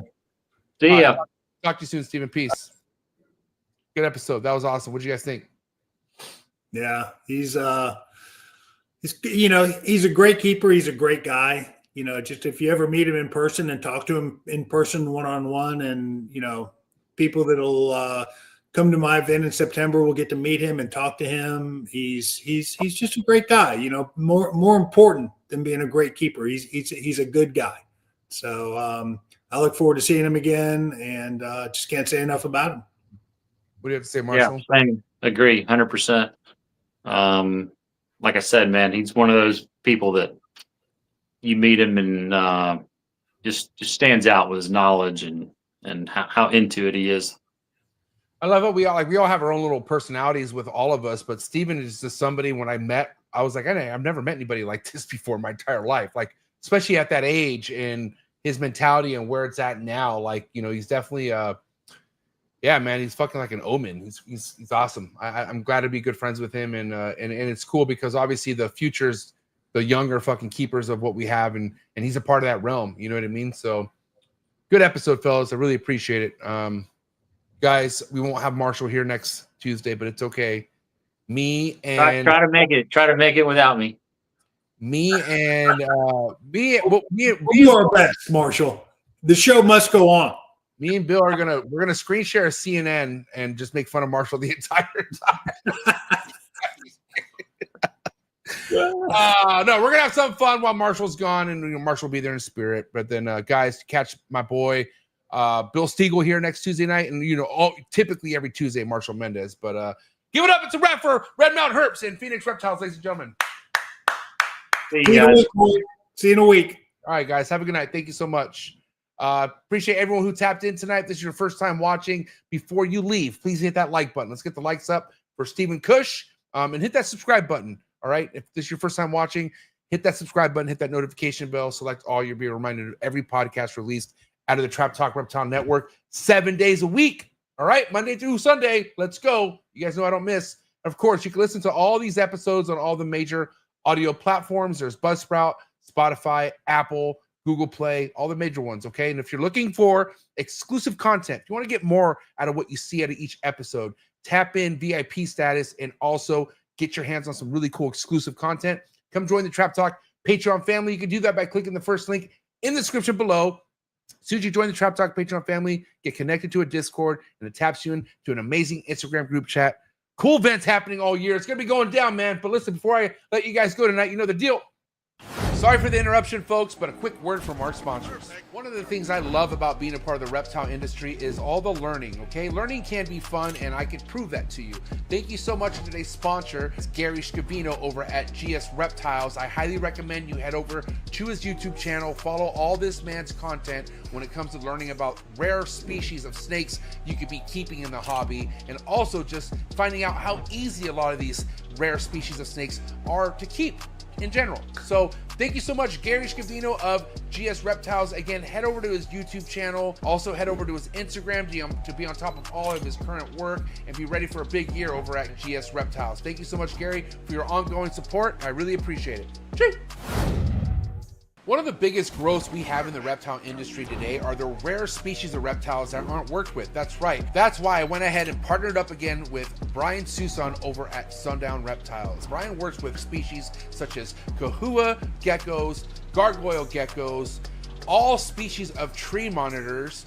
He works with Abronia and many other cool species geckos that you can check out all on his website. Head over to sundownreptiles.com, see what he has available. Brian's one of the best doing it in the reptile industry today. He's been on the show multiple times, so make sure you check out all of Brian Susan's episodes on Trap Talk Reptile Network. But more importantly, for the highest quality of captive bred reptiles, make sure you head over to sundownreptiles.com and make sure you give him a follow on Instagram. Thank you again, Brian Susan over at Sundown Reptiles.